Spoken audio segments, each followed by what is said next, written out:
하나님은 여호와시다, 예수는 그리스도다, 이렇게 두 가지를 다 믿어요. 그러니까 이것도 잡고 저것도 받고, 그러면 이 하나님을 믿는 것인지 예수님을 믿는 것인지 모르잖아요. 이제 이런 부분들이 중론 지점이 되어 있고, 특별히 우리가 첫 아담이, 마지막 아담이 예수를 증언하기 위하여 첫 아담이 형성된 거네요. 그럼 그렇죠. 네. 예. 그러니까 반드시 선악과를 먹어야 되죠. 그러면 첫 아담의 후손으로 생긴 우리들도 예수 그리스도를 증언하기 위하여 존재하는 거네요. 그건 로마서 5장에서 첫째 아담 안에 있는 자들이기 때문에. 예, 그렇죠. 첫째 아담 안에 속한 우리 여기에서 모두는 두 요소가 나옵니다. 두 요소. 예수 그리스도라고 할 때는 예, 너희가 십자가에 못 박은 이 예수를 하나님이, 이 하나님은 구약에서는 여호와의 이름으로 이 땅에 나타나신 하나님이에요. 네, 그렇죠. 그런데 십자가에 못 박이신 예수님이 그분의 아버지가 진짜 하나님이거든요. 네. 그래서 하나님이 이 십자가에 못 박힌 예수를 그리스도가 되게 했다라고 하지 않아요. 네, 주와 그리스도가 되게 하셨다고 합니다. 네, 이 주 개념은 다윗 언약에서 나오고요. 그리고 네. 그리스도 개념도 다윗 언약에 동일하게 나옵니다. 그래서 이 그리스도는 심판주가 돼요. 네, 심판주라는 것은 반드시 천국 갈 자와 지옥 갈 자가 있어야 됩니다. 네, 그리고 심판주가 되기 때문에 천국 갈 자조차도 심판을 받고 재용서 받고 함께 죽고 살림을 받아야 돼요. 네, 그래야만 영생을 받은 자가 무엇을 자랑하느냐 하면 십자가의 피만을 자랑해요. 네. 그 모습을 뭐라고 하는가 하면 의롭다라고 합니다. 그렇군요. 예수 그리스도의 십자가를 증언하는 내용 이 자체가 의롭다, 이렇게 표현되는 거군요. 그건 이제 구약에도 똑같이 나타나죠. 네, 어린 양의 피로 구원을 받았기 때문에 이스라엘을 거룩한 백성이라 해요. 네, 그런데 율법을 지어 넣어 보면 네, 모두 진멸당하죠. 그러면 우리는 그것을 볼 때 40년 동안 진멸당한 그들은 거룩하냐 안 하냐를 어떻게 판단합니까? 거룩합니까 안 합니까? 성경은 두 가지를 동시에 이야기해요. 진멸당한 그들이 거룩하다, 진멸당한 그들은 거룩하지 않다라고 이야기해요. 네, 그 개념적으로 이제 두 가지의 어떤 층이 있는 것 같아요. 모세는 약속의 땅에 못 들어갔지만 변화산상에서 예수님을 만났어요. 네, 그게 이제 단절과 연속이잖아요. 예. 네. 그래서 이것은요, 우리 쪽에서 우리 구원을 위해서 성경을 해석 못 한다는 겁니다. 네, 왜냐하면 히브리서에 가게 되면 그들이 강팍해서 안식에 들어오지 못했다고 또 이야기를 해요. 네, 그러면 인간들은 두 장단이 있을 거 아니에요. 모세는 약속의 땅에 강팍해서 약속의 땅에 못 들어갔는데 들어갔고, 히브리서에서는 못 들어갔다 했으니까 우리가 순종하자라고 나올 거 아니에요. 제가 그렇죠. 예, 이 두 가지가 공존해요. 성경은. 네, 왜 공존하느냐 하면 인간들은 한쪽은 순종하자고 덤비거든요. 네, 행위를 덤비고, 다른 한쪽은요 영원한 대제사장을 믿자고 덤벼요. 네, 히브리서에 의하면 대제사장을 믿어버리면 우리가 순종할 필요가 없다가 돼버려요. 그러니까 성경은 이 두 가지를 동시에 쳐버립니다. 왜? 성경은 우리 구원을 위한 말씀이 아니기 때문에 그래요. 십자가에 못 박힌 예수님이 주와 그리스도가 되게 했어요. 주와 그리스도가 되게 함을 위하여서 가룟 유다는 지옥 보내고 열한 제자들은 천국으로 보내는 겁니다. 네, 이 말씀을 들을 때 방금 로마서 7장 24절이 생각나네요. 한쪽에는 정말 순종하고자 하는 마음이 있고, 한쪽에서는 그 순종으로부터 미끄러지게 하는 이 두 요소가 있다는 것이죠. 그것과 이제 같이 결합해서 말씀을 하게 되면, 우리 주님은 심판주 되심으로 말미암아 모든 심판에서 구원할 자가 있고, 심판에서 그냥 심판으로 끝나는 자가 있다는 것인데, 가인과 아벨의 내용을 첫 번째 아까 첫 시간에 또 언급할 때도 그와 같이 구분되는 일을 버리시고, 또 둘로 나누시고, 또 둘로 나누시고, 둘로 나누시고, 이런 것을 계속 하시는 거죠. 그렇죠. 마태복음의 천국 비유가 계속해서 둘로 쪼갭니다. 네, 가장 이게 클라이막스가 25장이죠. 예, 기름 준비? 그래, 기름 준비했네? 라고 하면 뒤에 달란트 남겼네? 마지막 세 번째는 황금 몰라요. 내가 줄일 때 먹을 것을 주었고 네. 목마를 때 마실 것을 주었다 하니까 한 사람들은 죄가 언제 했습니까? 그런데 첫 번째 두 번째 비유에 의하면 달란트 남긴 자들은 남겼던 걸 알죠. 기름을 준비한 자들은 준비한 걸 알죠. 그런 자들은 세 번째 비유로 가면 다 지옥 갑니다. 네. 이 세 가지 비유가 왜 인간이 하나의 논리를 못 끄집어내게 비유로 말씀하셨냐면요, 주님이 지금 살아계세요. 네. 구원이라는 것은 우리가 옳은 교리를 믿고 십자가의 피를 믿음으로 말미암아 구원이 되는 게 아닙니다. 그게 로마서 4장이에요. 아브라함이 믿어서 구원된 게 아니에요. 믿었기 때문에 약속의 자녀를 조롱하는 이스마엘을 생산을 했습니다. 네. 그런데 주님은 그 조롱하는 그 대신에 약속의 자녀로 높서서 십자가에 못 박혀 죽으시고 그 죄를 용서하셨어요. 그것을 두고 로마서에서는 믿음이라고 하는 겁니다. 그런데 이 로마서를 보게 되면 이 믿음은 하늘 우편에서 주님이 지금 주로서 우리를 위해 간구하시죠. 로마서 8장에. 네. 그리고 히브리서 7장에는 대제사장으로서 우리를 위해 간구하십니다. 그러면 그 기도가 실효성이 있느냐 없느냐라는 거예요. 뒷방 널거리처럼 기도만 하고 계시느냐 아니면 성령을 통해서 친히 자기 백성을 지금 또 구원하시느냐, 이 문제가 이제 관건이 돼요. 그런데 기존의 신학은, 로마 카톨릭부터 출발한 그 신학은 올바른 지식의 성경의 지식을 믿으면 구원이 된다라고 가르친 겁니다. 네, 잠깐 여기서요. 예. 지금 이 우리 주님은 살아 역사하셔서 지금도 일하고 계신다는 거 하고, 예. 우리는 그 예수님이 일하는 것에 상관없이 어떤 예수를 믿든지 어떤 지식을 우리가 소유해서 이것을 가지고 있으면 영생을 얻는 걸로 쫓아간다 이거죠. 그건 육이 있는 한 죽을 때까지 포기 못합니다. 예. 그래서 이것을 이 우리 육이 있는 것들을 삭제해 나간다고 할까요? 이거를 부인시키시죠. 부인시키는 방법은 어떤 걸까요? 성령의 역사죠. 성령이 무엇을 가지고? 말씀을 갖고 하죠. 예, 말씀. 말씀은 십자가를 증가하거든요. 예. 말씀이라고 할 때는 말씀은 십자가를 증가하기 때문에 말씀을 설교하고 해석할 때는 반드시 십자가가 나오게 되고, 십자가가 전파가 되려면 우리의 죄가 낱낱이 드러나야 되는 겁니다. 그래서 여기에는 내가 믿어서 구원을 얻었다, 내가 올바른 신학을 가져서 소유해서 구원을 얻었다를 용납하지 않습니다. 왜냐하면 그런 신학은 유대인들이 갖고 있었거든요.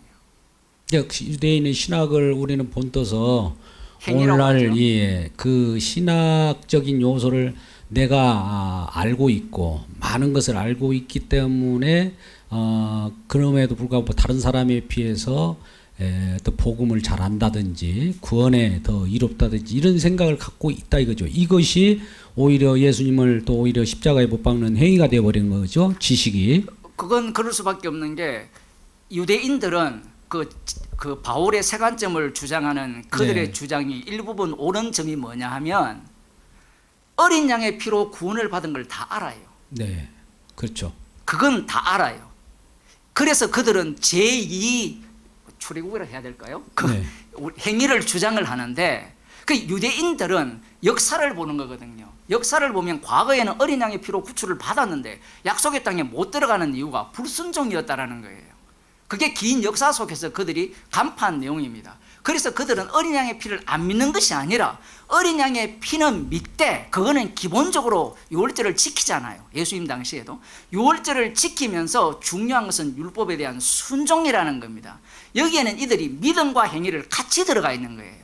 그 믿음과 행위가 같이 들어가 있다는 것은 어떤 의미를 담고 있는가 하면, 믿음도 예수님을 죽이고 행위도 예수님을 죽이고 믿음 플러스 행위도 예수님을 죽인다는 얘기입니다. 그게 그림자예요.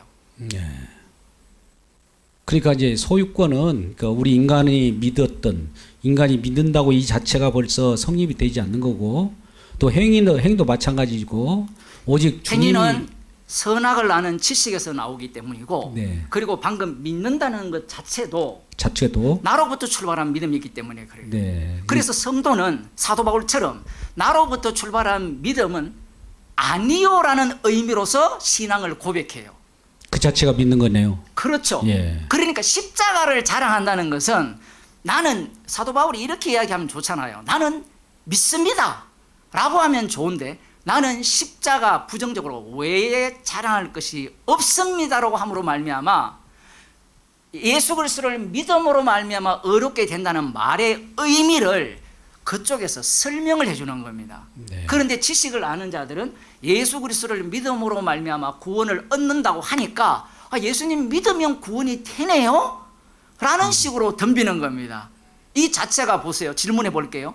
예수를 믿어서 구원을 얻는다는 것이 나를 위한 겁니까? 주님을 위한 겁니까? 나를 위한 거죠. 그게 우상 숭배예요. 그래서 기독교가 전파되고 난 뒤에 예수 믿으면 구원 얻습니다 말이, 주 예수를 믿으면 너와 내 집이 구원을 얻습니다라는 이 말이 한편으로는 맞고요, 한편으로는 악마적이게 돼요. 왜냐하면 마태복음 4장에 마귀가 말씀을 갖고 오는 거하고 예수님이 갖고 하는 것과 달라요. 똑같이 구약을 갖고 오는데 예수님은 마태복음 4장 그 시험을 통하여서 십자가를 전가합니다. 마귀에게 시험 받는 것을 보면서 십자가가 안 보이면 성경 해석이 엉터리예요. 그런데 마귀는 십자가를 빼라는 거예요. 그렇군요. 오늘날에도 성경이 누구를 증거하느냐 할 때도 예수님입니다. 이거 하나 하는데도 굉장히 어려운데 또 예수님이 하신 십자가를 또 증거한다고 하면 더 많은 분들이 저항이 일어날 거예요. 예수라는 이름이 부처, 미륵 이렇게 되면 안 돼요. 네. 예수를 어떻게 설명하는가 하면 자기 백성을 저희 죄에서 구원할 자라고 설명을 하고 임마누엘이라고 설명을 합니다. 네. 그러면 자기 백성을 저희 죄에서 구원하는 내용이 태어날 때부터 공생의 전 기간 동안 다 담겨 있어요. 그게 그분이 그 일을 두고 예수라고 하는 거예요. 그 일을 두고 네. 하신 일을. 그래서 너희가 십자가에 못 박은 이 예수, 반드시 그리스도는 육신을 입고 와야 돼요. 네. 이 육신이 굉장히 중요합니다. 네. 죄 없는 분이 육신을 입고 오셔서 그분이 자기 백성에게 십자가에 못 박혀 죽임을 당하심으로 말미암아 그분이 바로 그리스도가 되고 심판주가 되는 것을 성경에서 아버지와 아들, 시편 110편에 영원한 아버지와 아들과의 약속, 언약이라고도 하죠. 그 언약을 말씀하신 겁니다. 이렇게 되면 언약의 상대자는 인간이 아닙니다. 네. 그렇게 되고. 여기에 상가들이 추가하면요, 인간이 아니라는 게 굉장히 중요해요. 간단하게 말씀드리면 예수님은요, 자기 피로 사신 자기 몸의 지체를 구원하셨어요. 논리를 잘 보세요. 아담이 범죄해서 예수님의 피로 아담 같은 인간을 구원한다는 논리와 예수님이 자신의 피로 자신의 몸된 지체를 구원한다는 논리는 달라요. 자기 몸의 지체를 구원해버리면 이 지체는 십자가만 자랑하고요, 아담이 범죄하여서 예수님의 피로 사람을 구원하게 되면 예수님의 십자가는 구원하기 위한 십자가이기 때문에 그 일을 마치게 되면 당신은 십자가는 빠지고 이제 부활의 신앙으로 살자고 주장해요. 그게 오늘날 부활 신앙입니다.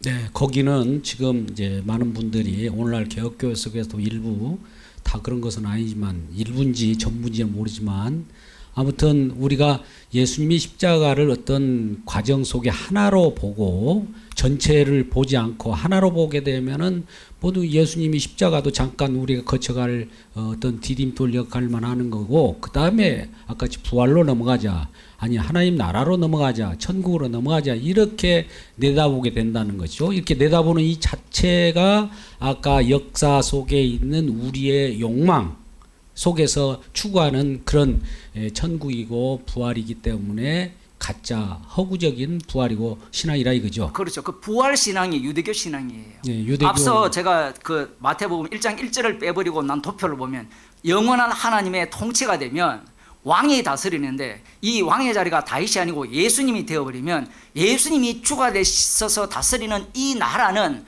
우리에게 행복을 가져다 주고 에덴 동산 같은 세계를 가져다 준다는 게 그들의 논리예요. 부자가 되고 아프지 않고 병 나았고, 다락방도 그런 신학을 펼치잖아요.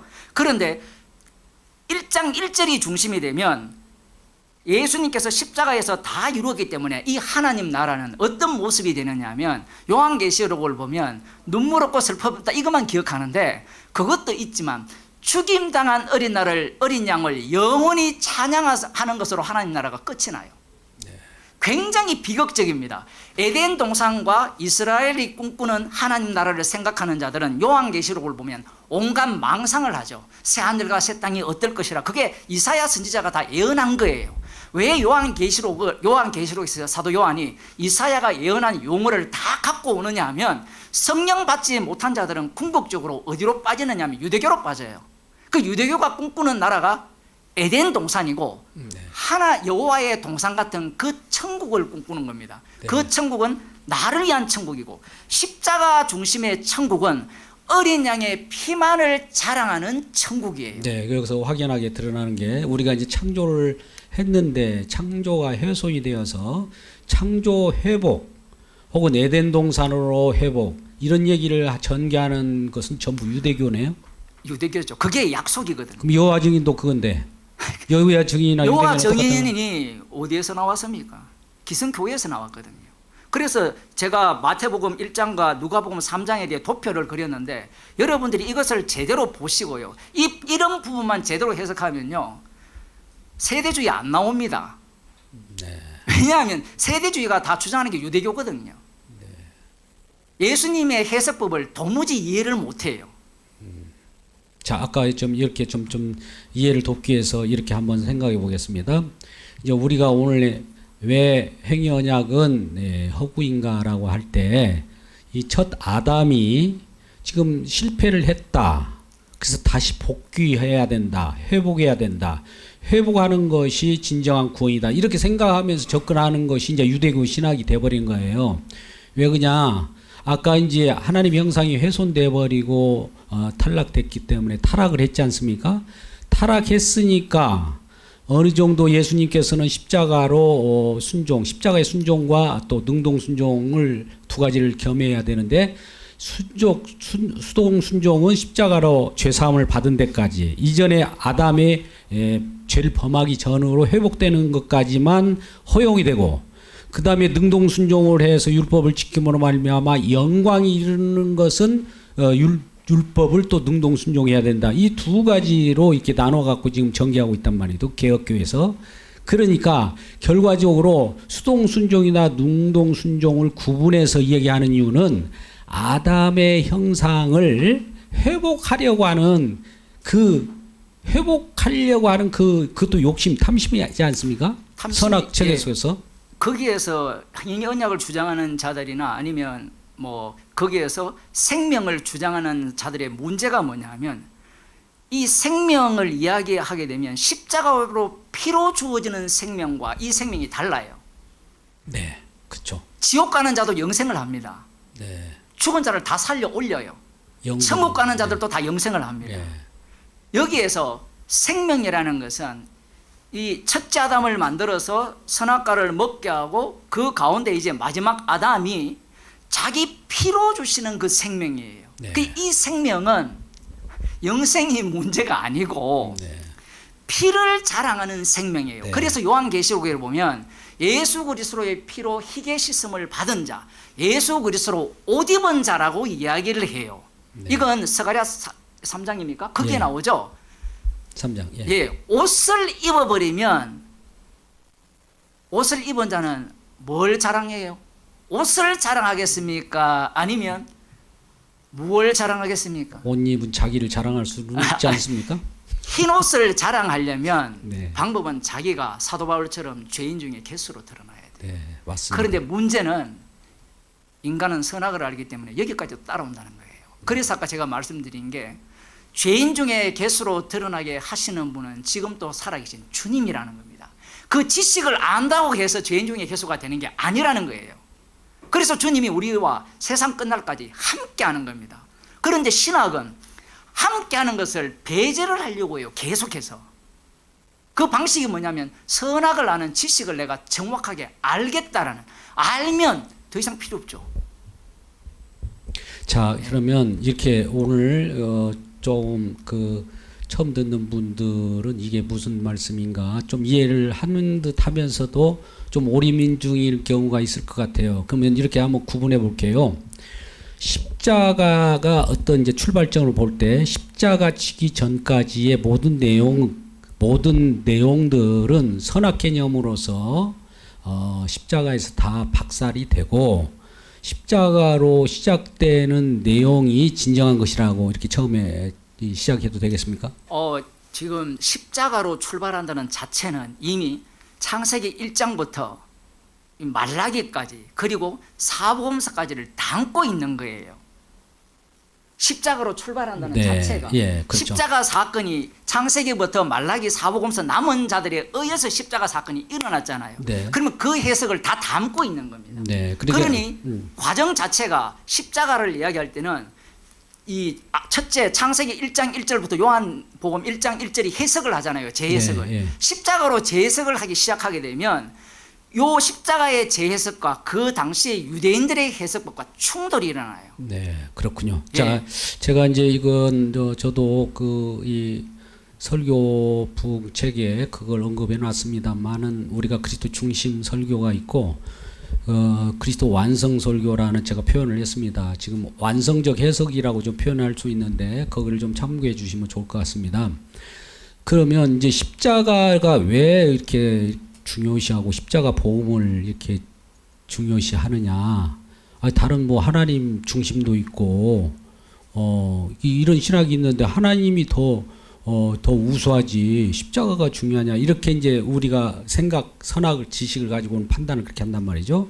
그러면 하나님으로부터 장차 올 메시아를 기다리는 거하고 우리가 메시아를 만난 예수 그리스도의 십자가를 만난 입장에서 하나님을 바라보는 거하고 이 방향성이 서로 다를 것 같은데 모든 사람이 하나님을 믿는다 하는 거하고 예수 믿는다 하고 이 구별점이 뭡니까? 이방인들은 하나님을 믿어요. 이방인들은. 그러면 이스라엘은 하나님을 안 믿느냐? 여호와 하나님을 믿죠. 네. 이스라엘에 계시한 하나님은 여호와입니다. 여호와 하나님이 하나뿐인 하나님으로 계시되어 있어요. 네, 신명기에 그렇죠. 보게 되면 이 두 가지가 나누어집니다. 로마서에서는 이 둘이 통합이 돼요. 어떻게 통합되느냐 하면 이스라엘은 율법을 받았고 이방인은 양심이 있죠. 이것도 해석이 저는 전혀 다른 해석을 하거든요. 그 양심은 거기에 보면 고소한다라고 표현을 해요. 서로 네. 송사하고. 그 양심의 특징은 심판하는 겁니다. 옳다 그르다를 심판하는 거. 네. 그리고 유대인들에게 율법을 줬죠. 율법을 줬으니까 유대인들이 뭔가 대단하는 것 같죠. 그런데 율법을 해석하는 해석의 밑바탕에는 양심이 자리를 잡고 있어요. 신학자들은 그걸 얘기를 안 해요. 율법을 줬으니까 이스라엘 백성들은 마치 제대로 된 해석을 할 수 있다라고 생각을 하는데 율법을 주니까 이방인과 똑같은 해석을 해요. 어떻게 해석하느냐? 율법을 받은 그들이 심판주가 되어서 심판주로 오신 하나님의 아들을 죽여버립니다. 그럼 이방인들은 어떻게 하느냐? 똑같죠. 본디오 벨로도 똑같이 죽여버려요. 그게 양심이라는 의미예요. 네. 양심이나 율법에 같은 작용을 하는 거네요. 그래서 아까 말씀하신 하나님을 믿는다. 여기에서 이스라엘은 여호와를 믿죠.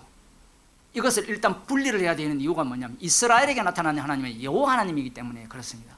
그러면 이것이 왜 중요하냐 하면 원래는 엘이잖아요. 하나님에서 여호와 하나님. 모든 이방인들은 하나님 세계 속에 살고 있습니다. 그런데 여러분이 잘 아셔야 되는 것은 하나님을 알아도 하나님을 몰라요. 여호와 하나님께서 시내산에서 나타나서 직접 말씀을 하셨어요. 말씀하시니까 이스라엘이 하나님을 알았습니까? 몰랐습니까? 우리 목사님들이니까 알았다라고 알잖아요. 근데 출애굽기 32장에 보면 그 안 내용이 뭐냐면 황금 송아지를 만들어서 우리를 위하여 우리를 인도할 신이에요. 신기하죠?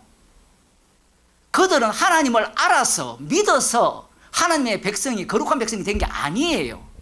언약 때문에 그 언약의 배후에는 최종적으로는 하나님의 죽으심이 작동하기 때문에 대제사장이 그들 가운데 있기 때문에 거룩한 거예요. 네.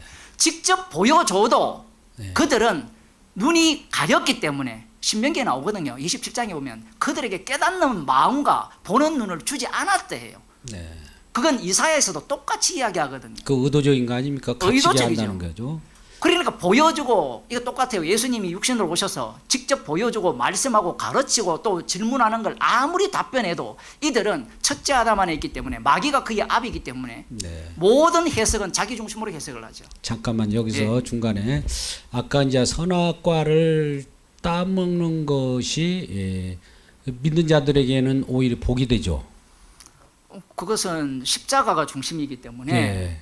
그게 축복이죠. 그러면 이제 왜 십자가의 그 선악을 나무의 실과를 따먹어 갖고 이렇게 고통 속에 있게 하느냐 이렇게 누구라도 얘기할 수 있잖아요. 그건 자기를 생각해서 그런 거죠. 그 질문한다는 자체가 예, 자기를 위한 자기를 위한 자기가 불편하니까 왜 그 사람이 꿈꾸는 천국은 예. 선악과를 안 따먹은 그 천국을 선악과 따먹은 이후에도 네. 예수님의 십자가의 피로 제공해 주기를 원하는 천국이기 때문에 그래요. 그러니까 선악과를 따먹어 가지고 예, 이제 저주, 타락, 저주 가운데 다 갇혀 버렸잖아요. 그렇죠. 그러니까 선악을 알게 하는 나무의 실과를 따먹고 우리가 선악 지식을 가지고 있기 때문에 우리 선악 체계에 갇혀 버렸어요. 그렇죠. 빠져나올 수 없죠. 빠져나올 수 없는 것 자체가 아이고 우리는 안 됐구나 이런 저주 속에 끝까지 저주네 이렇게 바라볼 것이 아니라 하나님의 전체적인 목적성에 있어서는 저주가 그 목적이 아니라 큰 그 목적 속의 과정으로 본다면 그 선악과를 따보는 자체 저주가 축복으로 전환된다고 쉬운 말로 그리스도 안에서 그리스도 네. 안에서라는 그 단서가 안에서 있지만 주시는 축복을 위한 선악과였죠. 그 축복을 위한 그 그리스도 안을 우리가 생각한다면 선악과를 따먹은 이 자체도 그리스도 안에서 보면 갇힌 자이잖아요. 그 선악과를 따먹는 이 자체는 갇혀버리잖아요. 첫째 아담 안에 갇혔죠. 철자 갇힐 수밖에 없는 갇히는데 우리가 로마서 11장 32절 말씀 같은 사도 바울은 그 성령으로 이 해석하기를 모든 사람을 순종치 않게 가두어 두심은 왜 그렇게 가두어 두십니까? 왜 선악과를 따먹게 하십니까? 그거는 결과적으로 은혜, 긍휼을 베풀려 함이라 그랬단 말이죠. 근데 거기에서 그 은혜는 누구에게만 주어지느냐 하면 은혜로 택하심을 따라 입은 자. 네, 그래 믿는 이게 사람이죠. 굉장히 중요해요. 거기에서 뭘 이야기하는가 하면 우리가 하나님의 길을 찾는답니까? 못 찾는답니까? 로마서에서 우리가 로마서를 제대로 설교하면 성경을 제대로 안다라고 하나님을 제대로 안다라는 인식을 갖고 있는데 사실 로마서에서 하는 말씀은 길은 찾지 못한다예요. 왜 그러냐면 주님이 살아계시기 때문에 그래요. 그걸 또 그렇게 하면은 좀 너무나 그 비약인데 비약이 아니라 주님이 인도하신다고 이제 이렇게 그 앞부분에 보게 되면 인간은 계속해서 자기 구원론을 사수합니다. 네, 그래서 그렇죠. 9장 10장으로 넘어가면 우리 같으면 한 3장 4장 5장까지만 끝냈으면 좋겠고 6장까지 끝내면 좋은데 9장 10장으로 넘어가면요 이스라엘이 아니오부터 시작해서 네. 아브라함에게서 난 자가 약속의 자녀가 아니라고 하고 네. 약속의 자녀에서 낳았는데 네. 에서는 야곱은 사랑하고 에서는 미워했다라고 하고 자기 백성이라 했는데 내 백성 아닌 자를 내 백성이라 한다라는 이런 내용이 청청이 쌓여 있어요. 네. 그런데 이 본문을 해석할 때 신학자들이나 목사들은 선택론으로 끝내버려요. 그 선택론을 공격하는 게 9장 10장이에요. 잠깐만요. 선택론이 나와서 그러는데 네. 우리가 하나님의 주권 예정과 네. 그리스도 안에서의 예정이 있잖아요. 두 가지를 예. 우리가 지금 뭔가 하나님 주권 예정을 보면 우리가 로봇인가 이런 것들을 많은 사람들이 질문한단 말이죠. 왜 그 주권 예정을 그들은 생각을 하고 그리스도 안에서의 예정, 즉 예수님을 예정해서 진행하는 성경의 전개 방법을 왜 그들은 주권 예정으로 이렇게 할까요? 주권 예정을 이야기를 해버리면 십자가의 피가 사라져 버려요. 네, 이 그리스도 부분이- 안에 예정이 되면 사도 바울처럼 십자가 외에는 자랑할 것이 없는 자로 드러나요. 네, 그 요한계시록에서 순교당한 자들이 죽임당한 자들이 어린 양의 보좌의 영광을 돌리잖아요. 그분의 아버지가 주가 되거든요. 예수 그리스도의 아버지가 주가 되잖아요. 그 어린 양께 영광을 돌리는 게 하나님께 영광을 돌리게 된다는 게 요한복음 5장의 말씀입니다. 그래서 하나님의 주권을 믿는다라는 것은 이게 유대교예요. 유대교가 하나님의 주권을 믿으니까 어떻게 했습니까? 주권을 믿었잖아요. 이게 코미디잖아요. 주권을 내가 어떻게 믿어요? 주권이면 믿음 자체가 날아가야 되죠. 이것도 말이 안 되는 모순입니다. 그리고 주권을 주장하는 자들의 공통점이 뭘까요? 십자가만 자랑합니까? 아니면 하나님께 영광을 돌리자고 합니까? 어차피 오늘 웨스민스터 신앙고백에서 했으니까 사람의 제일 되는 목적은 하나님을 영화롭게 하고 그 이름을 영원히 즐거워하는 것이 다라고 했어요. 네. 이 표현 자체를 한번 보세요. 이거 알미니안 아닙니까? 아니에요? 뜯어보면 그렇죠. 아니 말도 안 되잖아요. 인간이 무슨 하나님께 영광을 돌려요. 그래서 아까 행위 언약 자체 하나만 거론을 하게 되면 아까도 이제 정 목사님과 잠시 식사하면서 얘기를 했는데 이 하나가 무너지면요 웨스민스터 신앙고백 다 무너져요. 사실 다 공격해야 돼요. 안 맞아요 하나도. 네. 왜냐하면 뭘 인간이 하나님께 영광을 돌려요? 어떻게 돌려요? 이 재밌는 게 그 고신대 어떤 교수가 이런 이야기를 해요. 예정교 우리는 땅에서부터 아래에서부터의 예정과 위로부터의 예정이 있다. 혹시 들어보셨어요? 웃으시는 거 보니까 들어보신 것 같은데 결국은 뭐라는 가 하면 우리가 하나님께 영광을 돌려야 된다. 그 다음 하는 말이 우리가 그리스도에 겸손해야 된다는 거예요. 이게 도대체 무슨 이야기 하는 겁니까? 그분도 똑같이 행위 언약을 아마 주장하는 우모 교수인가 그런 것 같은데 네. 이게 십자가가 하나님께 영광이 된다고 성경에 명시적으로 얘기했는데 자기가 겸손해야 된다는 거예요. 이게 불교입니까? 아까 제가 행위 언약 주장하는 거 저는 잘 몰라요. 그래서 우리 정 목사님이 역사적으로 쭉 써놨는데 보니까 이거 왜 악마적이냐면요. 그걸 주장하면요 인간을 종으로 삼을 수 있습니다. 웨스민스터 신앙고백서가 뭐가 되느냐 법이 돼요. 그러면 그 법이 되면 너 하나님께 영광을 안 돌리지. 왜 안 돌려? 이렇게 돌려 저렇게 돌려라는 법이 쏟아져요. 그러면 그 말을 누가 가르치느냐? 목사들이 가르쳐요. 목사들이 가르치면 교인들은 다 쫄이 돼요. 여러분 이거 상상 못했죠? 고백서가 나왔고 그 당시에 수많은 고백서가 나왔잖아요. 네. 그게 뭐가 됩니까? 예수님이 고백서 만들었어요? 사도 바울 베드로가 고백을 했잖아요. 제가 책에도 나와 그 글에도 썼지만 사도 바울의 당신은 그리스도시요 하나님의 아들이다라는 것은 자기 부인 없는 고백이었습니다. 자기 부인 없는 그 고백이 되니까 예수님을 십자가에 못 박아 죽여버립니다.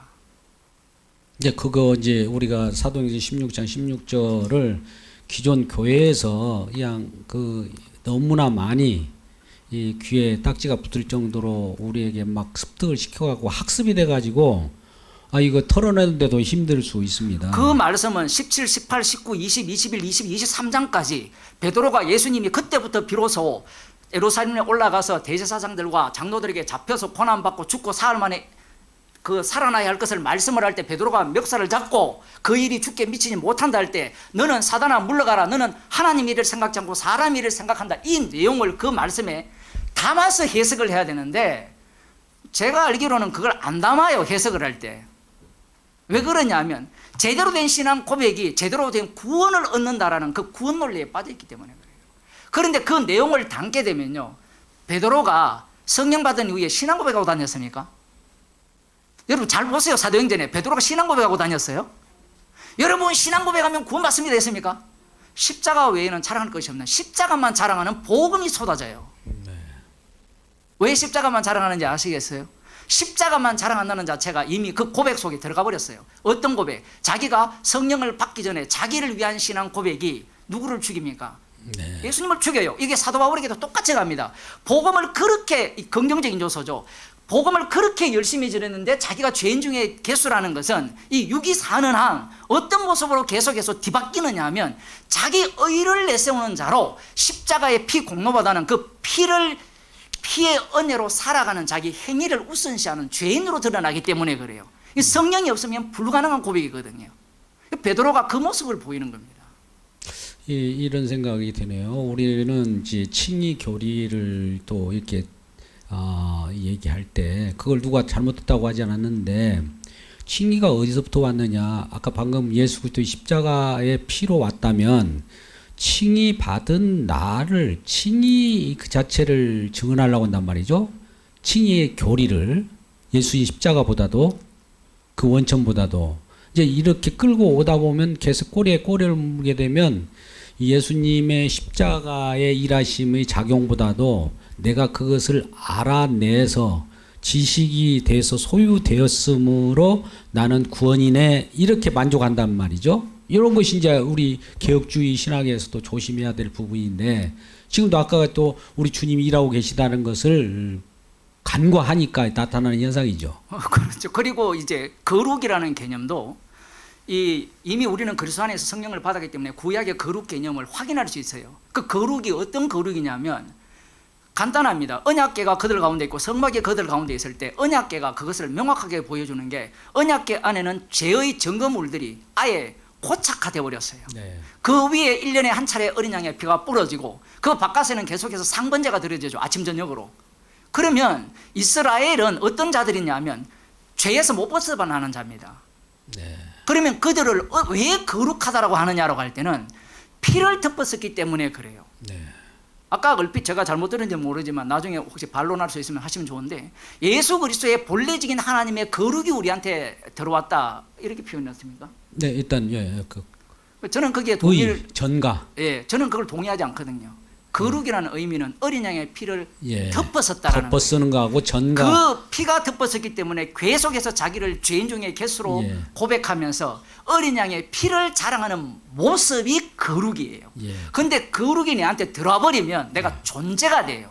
의로운 아 그래요? 의화되는 거하고 의화되는 거, 예. 의화되는 거하고 예. 덮어 쓰는 거의 차이죠. 우리는 예. 덮어 쓰는 존재이지. 덮어서는 존재이지 의인이 되는 게 아니에요. 예. 그러니까 이제 이 구원파들이 예, 그럼 제가 잘못 이해했고요. 예, 그래서 거룩이라는 개념, 의라는 개념이 성경에 나와요. 예. 스데반 집사나 사도 바울이나 그 설교를 보게 되면 서시선을 보게 되면 의로운 자의 모습이 나와요. 네. 죄인 중에 겟으로 드러나는 게 이미 거룩하다는 증거고 사도 바울이 거룩하잖아요. 네. 맞죠? 예. 거룩하니까 십자가 외에는 자랑할 것이 없다라고 하고 더 놀라운 일은 사단이 사도 바울과 동행을 해요. 네. 동행을 하는데 거룩해요. 예. 그렇죠. 이건 우리의 논리로 이해가 안 되는데 그 거룩 개념이 우리가 갖고 있는 거룩과 달라서 그래요. 예. 그 개념이 십자가의 피를 자랑하는 모습이 거룩이에요. 네. 그래서 사단이 있어야만 사도 바울이 어린 양의 피를 자랑하게 되어 있지. 만일에 사단의 가시를 사단의 사자라고 되어 있거든요. 사단을 빼버리면 네. 십자가 증거가 안 되죠. 꺼져야 돼. 꺼져. 나 어렵다는 겁니다. 네. 그게 오늘날 제가 보기에는 이 십자가를 이용한 구원론을 주장하는 대부분의 사람들이에요. 그래서 십자가의 복음을 전하는 것이 아니라 십자가를 이용한 구원을 전하고 네. 그 구원을 바탕으로 해서 부활의 삶, 네. 행복한 삶을 이야기를 하는 거죠. 네. 기왕 우리 정희정 목사님께서 휴식을 하시면서 이걸 듣고 계시니까 같은 내용으로 제가 정희정 목사님을 대신해서도 질문할 수도 있고 그러는데 오늘은 이제 행위 언약에 관한 잠깐 생각을 해보자고요. 지금 아까 언약이라고 말하면서 언약궤 속에는 지금 죄가 들어있다는 표현했습니다. 그러면 우리가 언약을 논의한다면 죄가 없이는 언약을 논의할 수 없죠. 그렇죠. 예, 그렇다면 왜냐하면 언약을 이야기할 때는 구약에 나오는 언약이 중심이 아니고 새 언약을 기준으로 해서 구약에 나오는 언약을 재해석을 해야 돼요. 네. 그러면 일단 우리가 출발 자체가, 예. 오늘 그 아담의 처음에 첫 창조된 아담 예. 무죄 상태, 죄가 범하기 전의 상태가 그럼 이게 영생을 얻은 존재였느냐 또 이런 그 인간론적으로 이제 접근해 가지고 이게 뭐 레핏이 하야냐 아니면은 그 완벽한 이 푸름 하나 이걸 가지고 막 이제 동계를 전제한단 말이죠. 그러면 무죄 상태라는 것은 하나님 보시기에 좋았더라. 아까 말씀대로 됐으니까 하나님 보시기에 좋으면 하나님 좋은 거죠. 그 상태는 이 아담으로서의 하나님은 충분히 만족한 건데 이 아담이 그러면 이 언약 아담 언약이라고 이게 행위 언약이라고 붙이기도 뭐 하자는 말이죠. 무죄 상태인데 왜 언약 자체로 죄가 없는데 왜 언약이란 말을 이게 개념을 들어 집어넣는 이 자체부터 스타트가 틀렸다 이거죠. 언약을 집어넣는 것도 문제가 있고 여기에 행위 언약까지 집어넣으니까 그들의 탐심이 드러났죠. 최종적으로. 그렇죠. 십자가 피를 제거하기 위해서 행위 언약을 주장하는 겁니다. 여러분이 저도 합신이지만 뭐 이렇게 이야기했다고 이단이라고 그러면 그 이단이 무슨 천국과 지옥을 가릅니까? 하나도 안 중요합니다. 네. 칼빈이 그 프랑스와 뭐 이랬습니까? 거기에 보면 헌정사를 보면 저랑 똑같은 이야기를 해요. 전통이잖아요. 지금 웨스민스터 신학사가 전통이잖아요. 칼빈이 전통을 박살냈잖아요. 그러면 성령의 조명을 받아서 말씀에 근거하면 박살나야 되죠. 근데 여러분들이 아까 제가 1, 2장을 설명할 때 어느 것이 더 납득됩니까?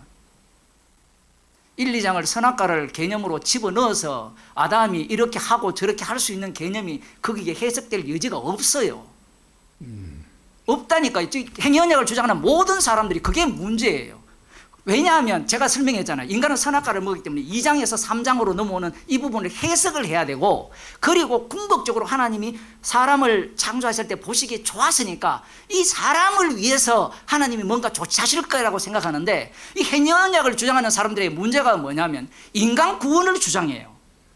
인간 회복을 해야 되니까. 그러니까 인간 구원과 예수 그리스도의 몸의 지체의 구원은 달라요. 네.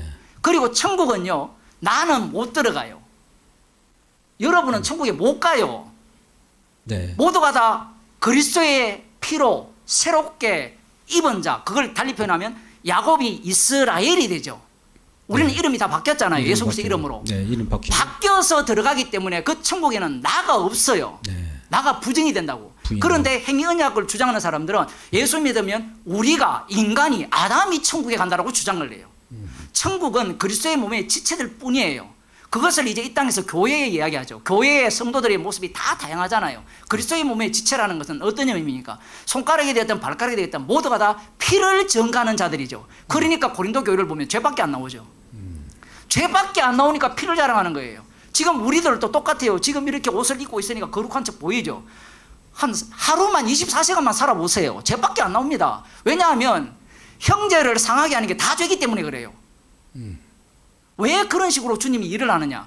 교회라는 것은, 천국이라는 것은 어린 양의 피만을 자랑하기 위한 교회이기 때문에 그래요.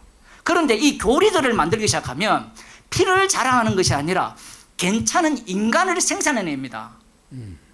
바리새인 만들어요. 무섭습니다. 여러분 목사님들 다 목사님이지만 목사 세계 한번 들어가 보세요. 네. 겉으로는 얼마나 거룩한 척합니까?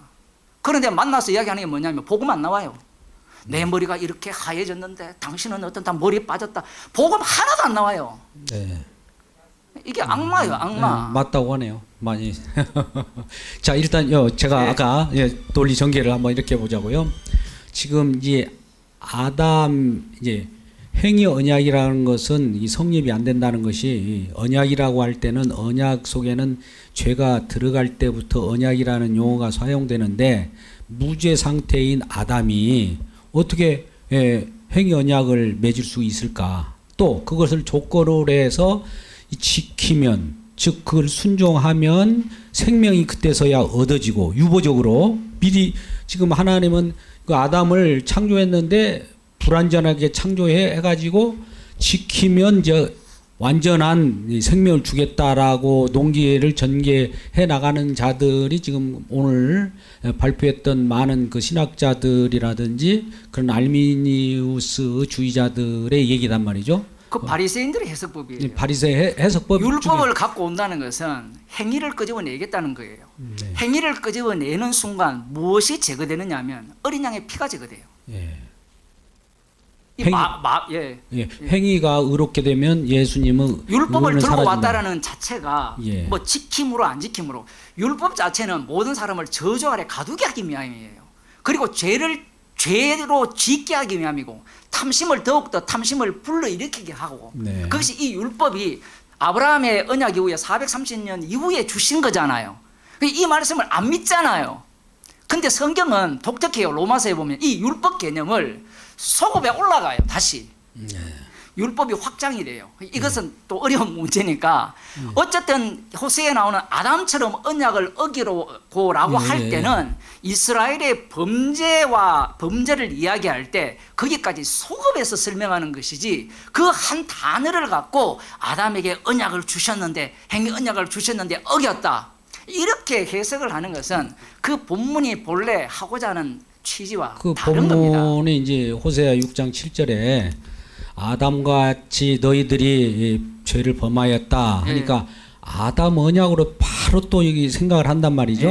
사실은 그거는 그 시대의 사람들이 너희들이 아담의 군상, 즉 아담의 후예로 나온 사람들이 범죄하듯이 범죄했다 이렇게 해석하는 것이 정확한가 아닌가요? 그렇게 볼 수 있고요. 북이스라엘이잖아요. 예. 그 호세아가 그렇죠. 북이스라엘이 하나님의 백성으로서 언약을 배반했어요. 이 언약 배반이 누구와 비견되느냐면 선악과를 따먹은 아담과 비견하다라는 거죠. 그래서 여기에서 이들이 언약을 배반했기 때문에 그 언약의 용어를 아담에게 적용을 시킨 겁니다. 아담 속에 우리는 그 아담 안에서 태어나기 때문에 전체적인 걸로 이제 적용시킨다는 그런 뜻으로 봐야지 아담이 언약이 또 있었다고 또 그렇게 들어가면 안 되죠. 그럼 아까 행위 언약 존재가 자체가 없죠. 그리고 언약이라는 말을 썼어도 안 되고 행위 언약 자체도 이미 그러면 제 입장에서는 계명으로 이렇게 바꾸면 제가 어떨까요? 말씀드렸잖아요. 성경에 명령. 나오잖아요. 명령이라고 나오잖아요. 예. 그래서 제가 처음에 그 발표할 때 명령이라는 말과 가라사대라는 말과 이르시되는 말의 차이가 뭐냐라는 거예요. 이것이 신약에도 똑같이 나와요. 신약에 어떻게 말씀하는가 하면 어떤 때는 가르쳐요. 네. 어떤 대답해야죠. 어떤 때는 선포를 해요. 네. 어떤 때는 권면을 해요. 예. 어떤 때는 혼을 내요. 이걸 어떻게 여러분들이 해석합니까? 이 용어들.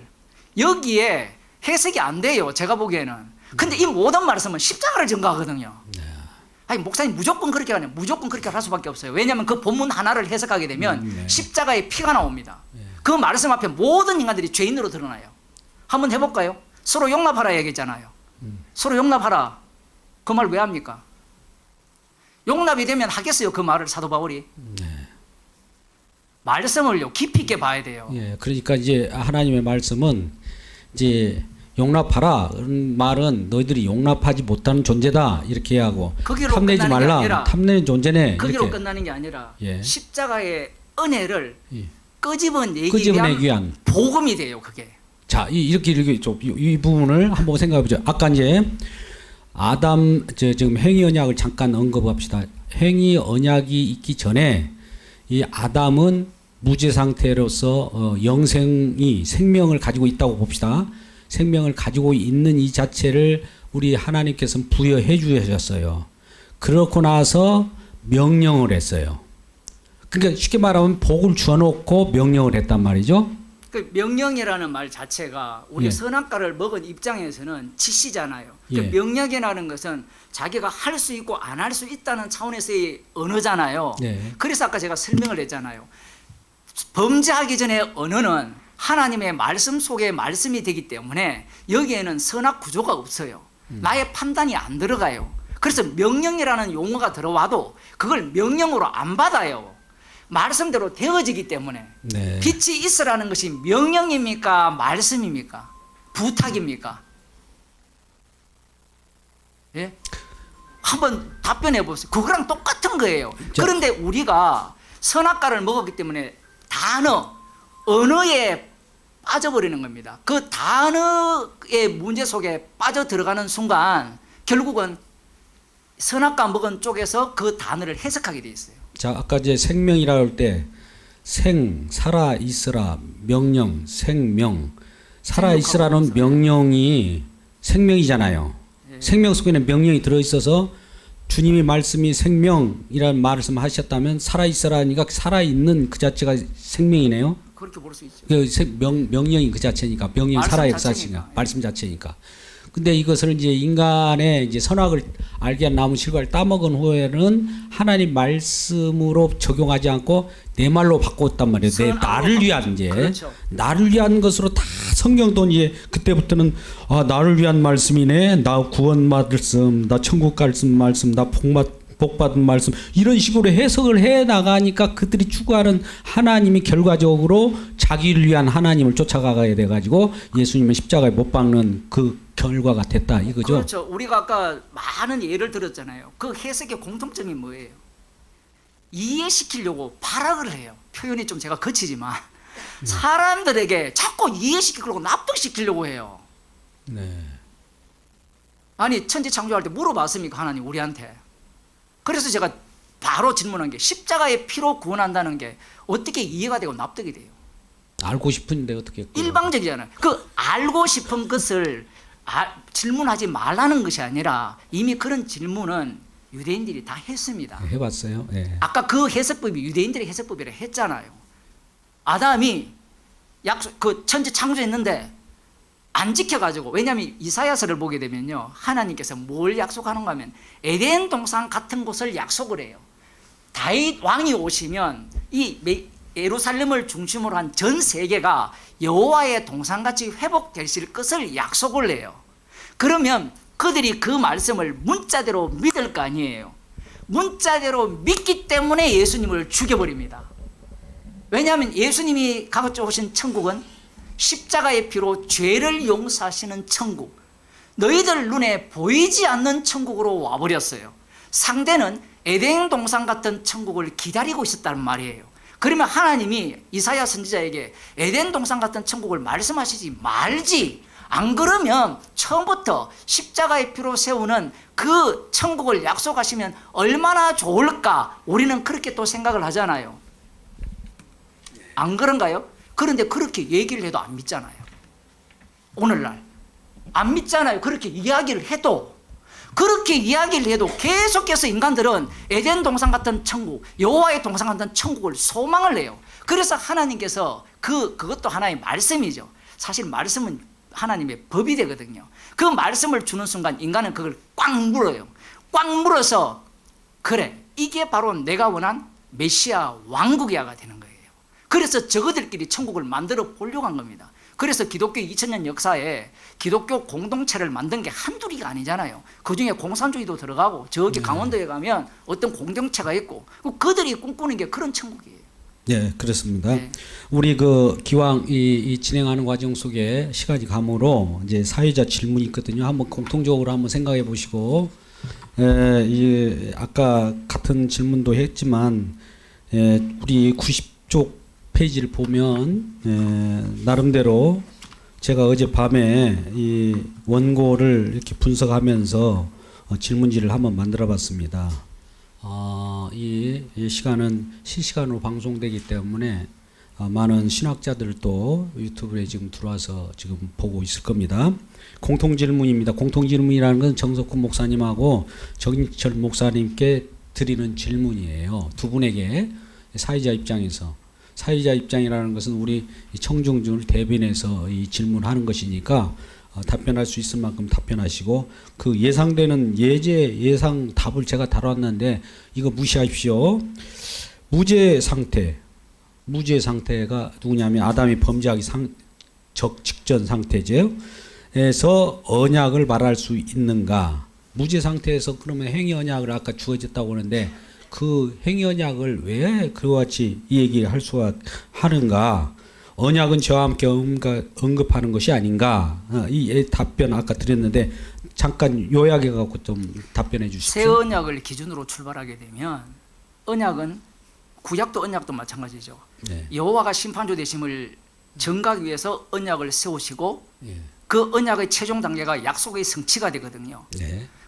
그 약속이 이제 신약에서 십자가의 새 언약으로 완성을 합니다. 네. 그러면 이 언약에는 피가 들어가죠. 예. 죄가 들어가고, 예. 심판 속에 죄 용서도 들어가요. 네. 그리고 여기는 또 무엇이 들어가는가 하면 가룟 유다와 같이 지옥 보낸 자도 들어가야 돼요. 예. 언약 안에는 이 모든 요소가 다 담겨 있어요. 네. 이 요소 중에 구약을 들어가서 언약을 보게 되면 어떤 때는 이 요소 중에 일부만을 갖고 언약이라고도 하고요. 네. 이 모든 것을 다 담고 있는 것도 언약이라고도 해요. 네. 그래서 언약에서 필수적인 것은 피가 나와야 됩니다. 정결한 짐승의 피. 네. 이제 언약을 전개할 때는 언약이라는 말하고 약속이란 말 개념을 우리가 이제 혼용해서 사용하는 경우가 있지 않습니까? 우리가 창세기 3장 15절이 일방적인 선언이고 약속이지 않습니까? 이 여인의 후손에 대한 내용 말입니다. 그러면 사단의 머리를 박살내고 사단의 후손은 예수님의 발꿈치를 문다고 했는데, 이것이 언약이 아니라 이건 약속으로 보는 거예요. 옳지 않을까요? 약속이죠. 그 약속이 새 언약으로 성취가 돼요. 성취는 새 언약으로. 예. 예.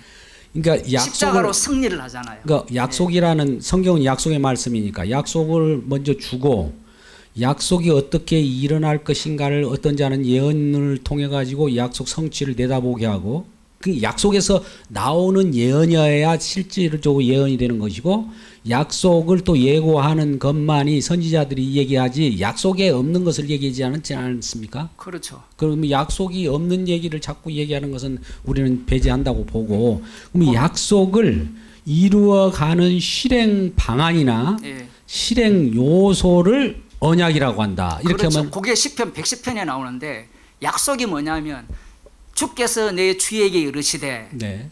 내 원수로 내 발판되게 하기까지 내 우편에 앉아서라. 이게 약속이에요. 예.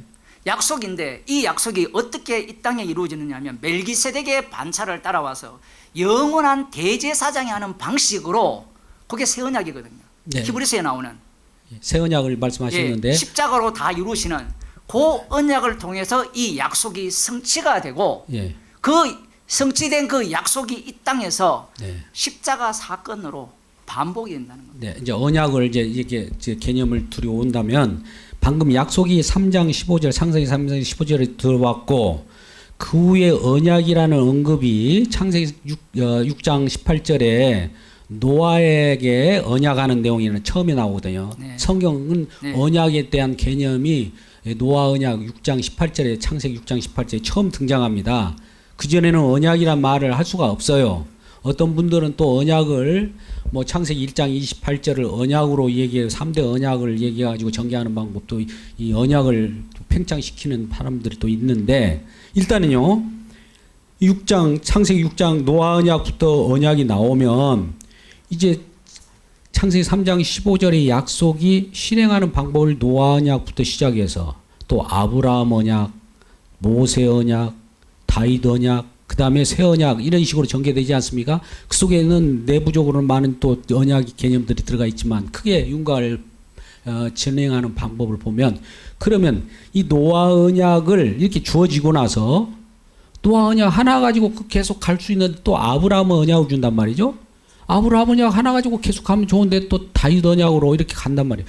그러면서 이전에 있는 그 언약을 어떻게 보면 붕괴시키면서 새롭게 통합해 갖고 또 아브라함의 언약을 주고 아브라함 언약을 또 붕괴시키면서 통합해 가지고 다윗 언약으로 이렇게 점진적으로 가는 하나님의 어떤 그 뭐라고 하나님의 일하심이 있을까요? 그 이유는 죄의 깊이가 깊어지게 하기 위해서입니다. 그러니까 약속이 주어진 이후에 이 노아 언약이 등장을 하고 아브라함 언약, 이삭 언약, 야곱 언약, 모세 언약 이렇게 쭉 등장을 할 때 제가 마태복음 1장 2절부터 이야기를 했잖아요. 그 유대인들의 해석법이 출발이 창세기 3장 15절부터 출발한다고 칩시다. 물론 아브라함부터 출발을 하지만 여기부터 출발하게 되면 이들은 어디에 목을 매느냐면 선지자들이 예언한 다윗 언약의 성취에 목을 매요. 하나님 나라가 그 예루살렘의 시온산에 이루어질 것을 목을 맵니다. 네. 그 1차적으로는 유대인들이 본 언약은 다윗 언약의 성취로서의 언약인데 그 언약을 기다리는 자들이 예수님을 죽여버립니다. 그 죽임 당한 분이 다윗 언약의 성취주자가 돼요. 그렇게 된다면 이제 다윗 언약, 그다음 모세 언약, 뭐 대제사장 언약, 이렇게 아브라함 언약, 노아 언약으로 올라가서 다시 재해석이 돼야 되겠죠. 네, 이렇게 되면 그 언약들은 우리를 구원하기 위한 언약은 처음부터 부터가 돼요. 네. 그런데 유대인들의 언약 해석법은 우리를 구원하기 위한 언약이에요.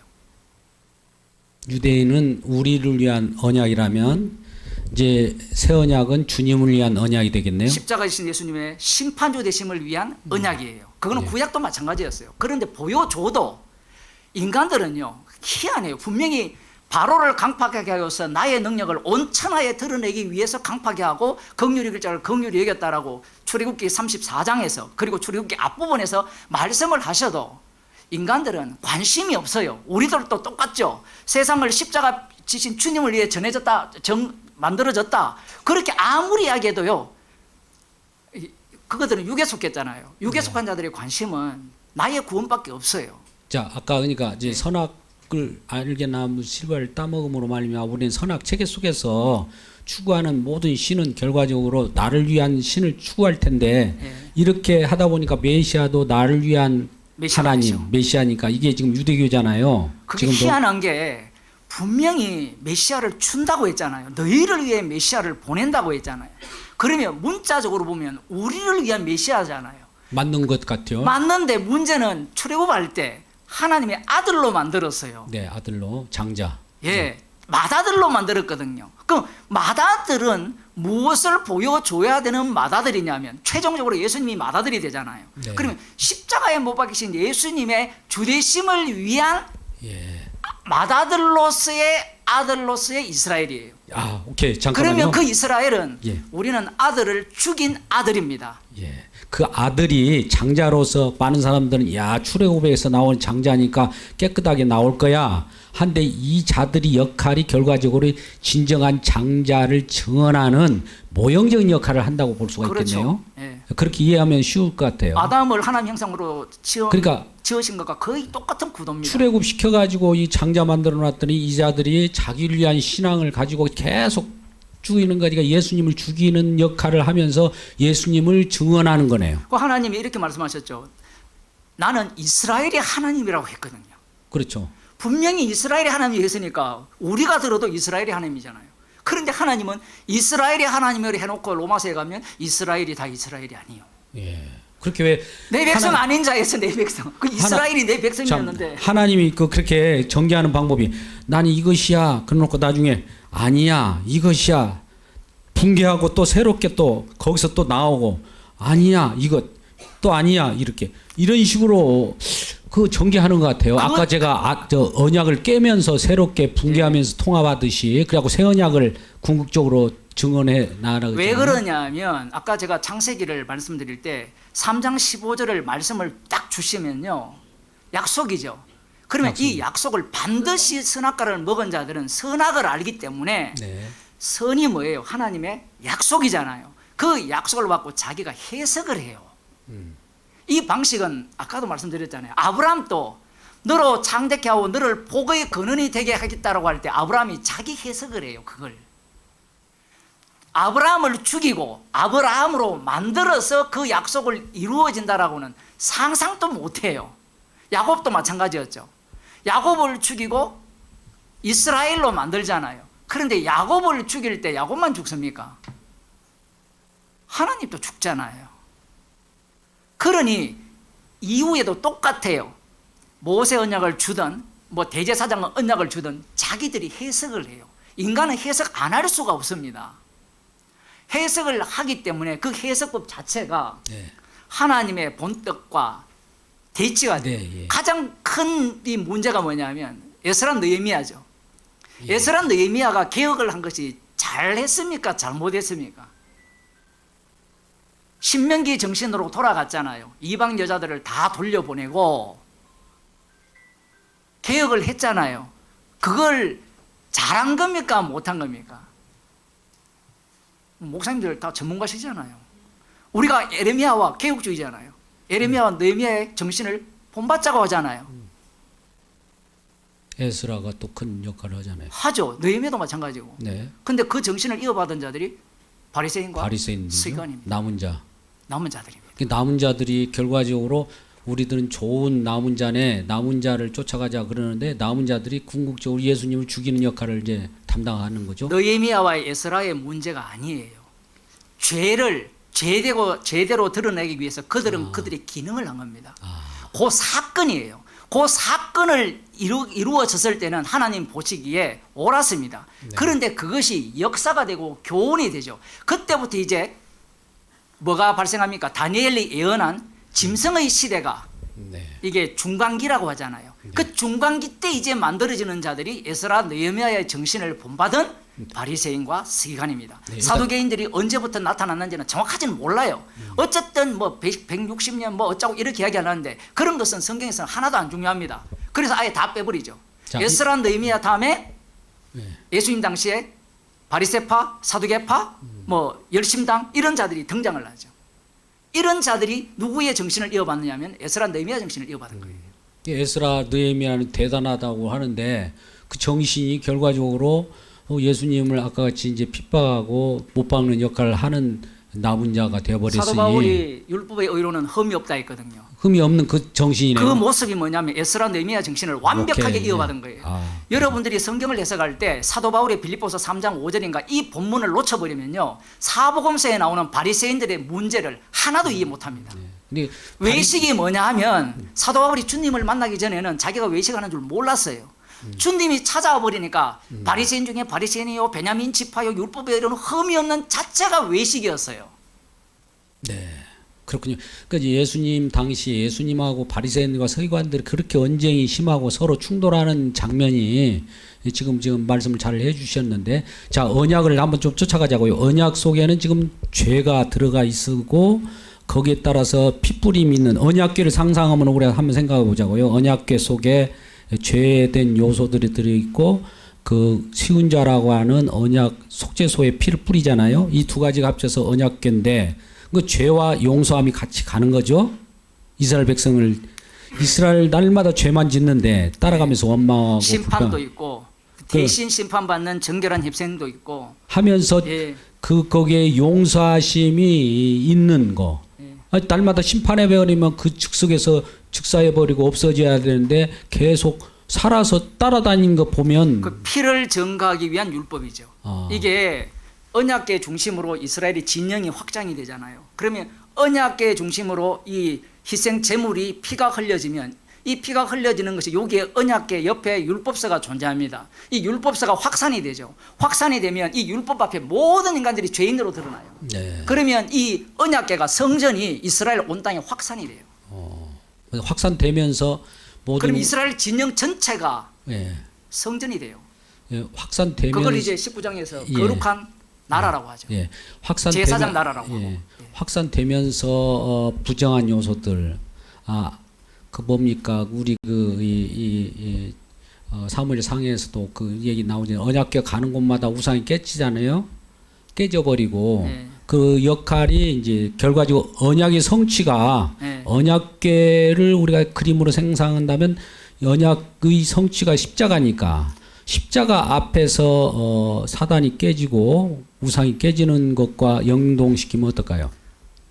뭐 십자가에서 주님이 완료를 했기 때문에 승리를 해버리기 때문에 네. 이미 전쟁은 끝났어요. 예, 이미 성도는 끝난 전쟁에서 반복되는 전쟁 속으로 삽니다. 이 네. 반복되는 전쟁은요, 그리스도의 영이 임한 사람에게만 해당이 돼요. 네. 내가 전쟁에서 승리했다고 해서 천국을 못 갑니다. 네. 십자가에서 다 끝냈기 때문에 네. 지금 그 구약을 아까 얘기했을 때 이스라엘 자체는 어린 양의 피, 성막을 위해서 존재하는 자들이에요. 네.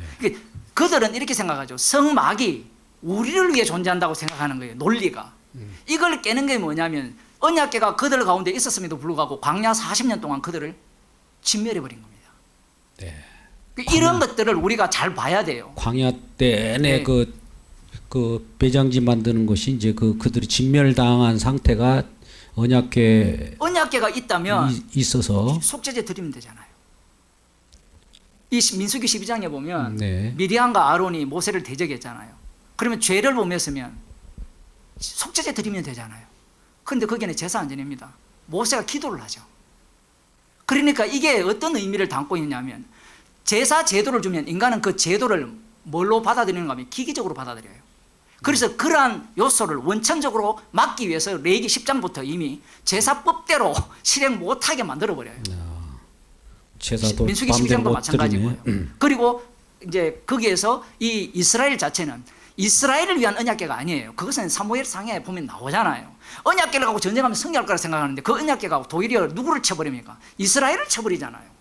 그래가지고 이제 언약궤를 활용해서 또 내가 살려고 하는데 그러한 언약궤를 활용해서 내가 살려고 할 때 이것까지 쳐버리니까 언약궤를 이용하려고 하는 거. 언약궤는 나를 살리는 게 아니에요. 그러면 궁극적으로 나중에 우리가 십자가를 이용해서 나 구원받으려고 이렇게 활용하려고 하면 이것도 쳐버리겠네요. 그게 우상숭배죠. 네, 나를 위한 그 십자가를 이용하는 거. 우상숭배. 나를 위한 십자가는 우상숭배예요. 네. 그래서 우리가 찬송가를 부를 때 예수 나를 위하여 부르지 말라는 건 아니에요. 네. 그 부르는 자체가 이 구약과 신약을 다 포괄해버리면 이것은 너무나 악마적이고요. 그럼에도 불구하고 주님의 십자가의 이 값없는 은혜로 그 피가 덮쳐진 겁니다. 네. 그러면 이 진행하는 과정에 91쪽에 한번 보면 공통 질문의 세 번째 옛 언약은 이 구약을 얘기합니다. 모든 인간을 죄 아래 갇히게 하는 언약이고 새 언약은 택한 백성을 건지는 언약이라고 한다. 갇히게 하는 것도 전체 목적으로 보면 저주가 아니라 은혜가 아닌가? 왜냐하면 갇혀야 빼낼 것이 아닌가? 그렇다면 언약이란 모두가 은혜인데 은혜 언약이라고 다 표현해도 상관은 없는 거 아닙니까? 언약 속에는 은혜가 들어 있으니까. 새 언약을 세웠다라는 것은 옛 언약 자체에 있어서는 구원을 못 얻는다는 갇히는 거고. 논리를 갖고 있고요. 네. 이것이 이제 중의적이죠. 이제 십자가 안에서 네, 구약으로 보면. 들어가게 되면 예. 뭐 노아 언약도 십자가를 전가하기 때문에 노아 자체도 거기를 보게 되면 방주로 구원을 받지만 네. 구원받은 자 중에 함의 자손이 가나안은 저주를 받죠. 네. 그러니까 구원을 위한 구원은 없어요. 처음부터 언약을 위한 구원이죠. 제가 이제 그 제목도 한번 봤는데 방주에 이제 구원받은 자가 몇 명이냐 그럼 8명이라고 했단 말이에요. 예. 그러나 그 속에 지금 함이 들어 있어요. 근데 나중에 또 함이 구원받았다가 또 저주를 받아 버린단 말이죠.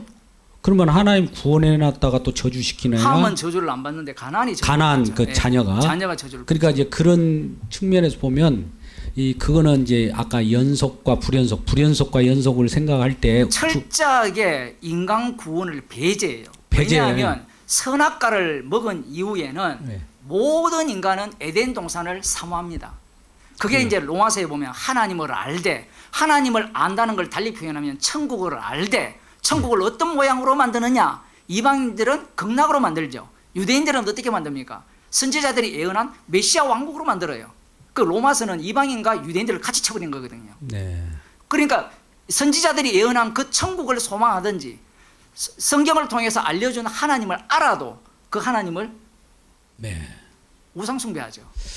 이제 우리는 우리의 목적에 따라서 천국을 그려보기도 하고 뭐 이 세상 사람들은 철학을 통해서 파라다이스라든지 이런 걸 그리워오면서 이 천국이라고 생각할 수 있을 거예요. 각자 나름대로 생각하는 것이 생각이지 그게 실제는 아니란 말이에요. 그게 바로 네. 하나님을 알되예요. 알되 그 관념신을 섬기네. 알되가 아니라 하나님을 안다라고 했을 때 하나님이 여러 종류잖아요. 그런데 네. 이스라엘을 통해서 나타난 하나님은 여호와잖아요. 예.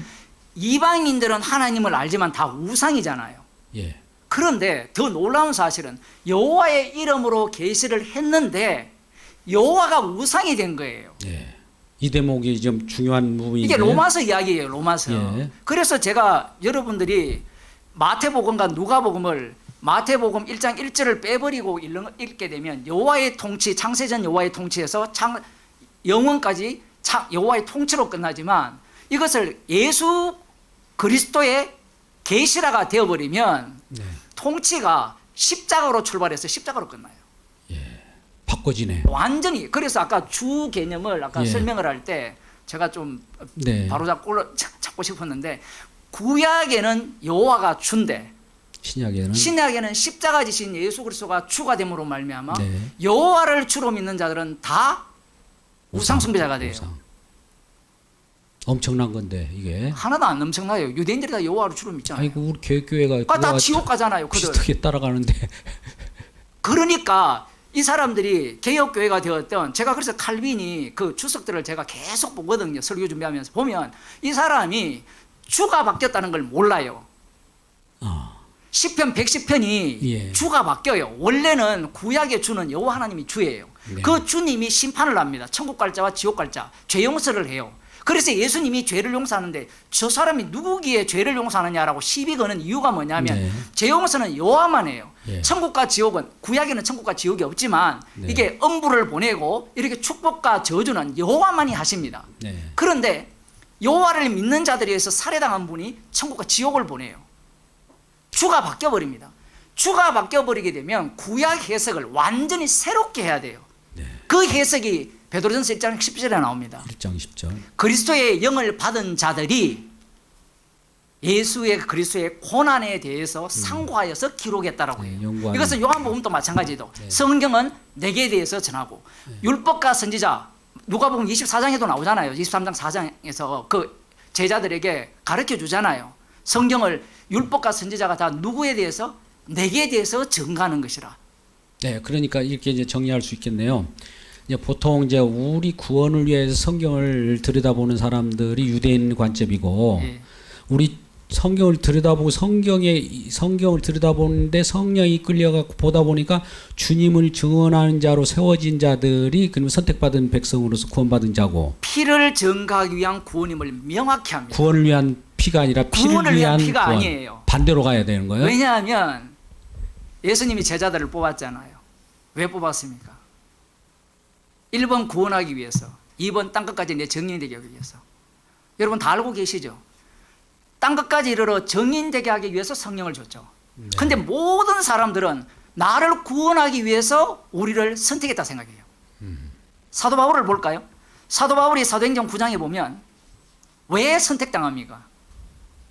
이방인과 임금들 앞에 나의 정인이 되게 하기 위해서. 그래서 로마서에서 빚진 자라고 하는 겁니다. 뭐 증인되기 복음 증거하기 위함이 아니었다면, 네. 믿지 않는 자들에게 복음을 전하는 자가 전하기 위함이 아니었다면 자기는 구원 못 얻었다는 거예요. 이거는 우리가 갖고 있는 구원 교리와는 완전히 상반되는 이야기입니다. 그렇죠. 내가 곧 길이요 진리요 생명이니 이런 말씀들을 성경 전체에서 해석을 해야 되지, 그 본문을 갖고 예수님이 생명이니까 믿으면 되겠네, 그건 불교예요. 그것이 왜 불교냐면, 제가 아까 설명했잖아요. 애고에서 구원했는데 여호와를 뭘로 인식했어요? 황금 송아지를 만들어서 우리를 위하여 우리를 인도할 신이에요. 그러면 예수 그리스도의 십자가에 못 박힌 예수 그리스도가 나를 위한 예수가 되면 답변 한번 해보세요. 뭐가 되죠? 우상숭배가 돼요. 그런데 오늘날 제가 알기로는 99.99%가 목사들이 예수 그리스도의 피는 우리를 구원하기 위해서 흘린 피라고 가르쳐요. 그렇죠. 그 말이 틀린 건 아니에요. 그 우리는 어떤 우리냐라고 하면 예수 그리스도 안에서 새롭게 창조함을 입은 자예요. 그래서 그들은 어린 양의 피를 증가하는 우리예요.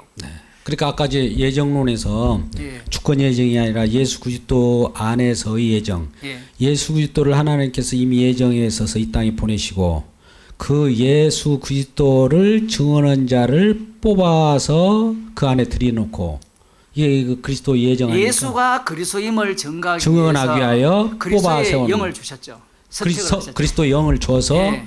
이제 들어온 자들이 예정된 자라고 이제 확인되는 거고. 그렇죠. 그 예정된 자라고 이야기할 때도 내가 예정되었다는 말은 통하지 않아요. 이스라엘이 그 생각을 했거든요. 네. 아브라함을 선택했고 그 중에 우리가 남은 자라고 자기가 자기를 규정해요. 여러분이 기본 신학은 다 아시잖아요. 에고 에이미는 누구만 쓸 수 있습니까? 하나님만 쓸 수 있어요. 나는 나다라는 이 정의는 하나님만이 쓸 수 있는 용어예요. 그래서 구약을 제가 왜 중요시하느냐면, 구약을 모르면 신약이 해석이 안 되는데 구약을 모르기 때문에 신약을 구약 유대인처럼 해석하는 거예요. 아까 40년 광야길에 왜 그들을 다 진멸했습니까? 구원 중심이 아니기 때문에 그래요. 여호와의 이름을 증거하기 위한 출애굽이었고 심판이었고 긍휼이었고 언약궤였다라는 거예요. 이것이 십자가에서 완료하게 되면 똑같습니다. 우리를 구원하기 위해서 예수님이 피 흘렸다라는 성경에 나오죠. 근데 그 언어는 구약에 나오는 언어와 합쳐야 돼요. 합치지 않고 그 언어만 갖고 해석해버리면 유대인들이 예수님을 살해한 방식으로 똑같이 예수님은 나를 위해서 피 흘렸고 나를 위해 죽으셨고 나를 위해 천국을 예비하셨다. 성경에는 그 얘기가 없어요. 왜냐하면 자기를 부인하지 않은 자는 나를 따를 수 없다 했거든요. 근데 방금 나를 위해 죽었다는 자들은 자기를 위한 거죠. 자기 부인 안 했잖아요. 그러니까 자기를 위해서, 그러니까 자기를 위해서 구원받고자 하는 것도 자기를 위한 거니까. 그렇죠. 구원론으로 접근하는 이 자체가 우상숭배죠. 사단적인 거고, 결과적으로 이제 지금 우리가 신학적인 개념으로 우리가 조금 접근한다면 기독론적으로 주님을 위한 우리, 이 세상 창조도 주님을 위한 창조지 우리를 위한 창조가 아니다. 기독론이라는 용어도 문제가 있어요. 왜냐하면 각자가 다 다르게 쓰기 때문에 비교하라고 차라리 십자가를 이야기해야 돼요. 십자가를 위한 창조예요. 십자가를. 그래서 창세기 1장을 해석할 때 십자가를 먼저 들이미는 것이 요한복음 1장 1절이에요. 그리고 태초에 말씀이 계시잖아요. 그러면 사람들이 이거 삼일체로 들어간단 말이에요.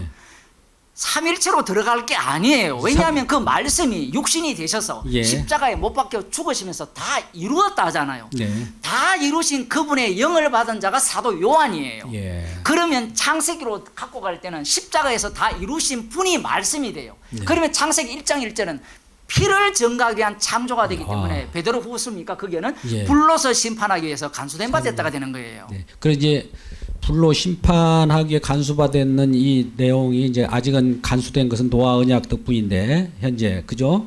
불로 태우기까지 누가복음 왜냐면 이미 불타고 있죠. 예, 불타고 있는 겁니까? 현제 예. 근데 왜냐 이미 불이 붙었다 했고 이건 이제 소멸론이라고 하고 예. 저이 뭡니까 누구 우리가 재생론? 신학자 누구죠? 예. 창조론, 재생론, 예, 재생론. 이 세상 갱신론. 예, 예. 이 세상을 불태우기가 아까우니까 조금 뭔가 개조해가지고 천국을 만든다는 그런 말씀을 하시는 신학자가 많이 있어요. 그 근데 사람들의 소멸련 말씀. 논리가 뭐냐면 천국론이 유대인들이 기다린 천국론이기 때문에 그래요. 잘 들어보세요. 회복. 그 회복이라는 말이 여호와의 동산의 회복이거든요. 그게 이사야 선지자가 예언했고 그 천국을 기다린 자들이 유대인이에요. 예. 그들이 예수님을 살해했어요. 예. 그러니 그들은 십자가의 피를 자랑하는 천국을 원치 않는 자들이에요.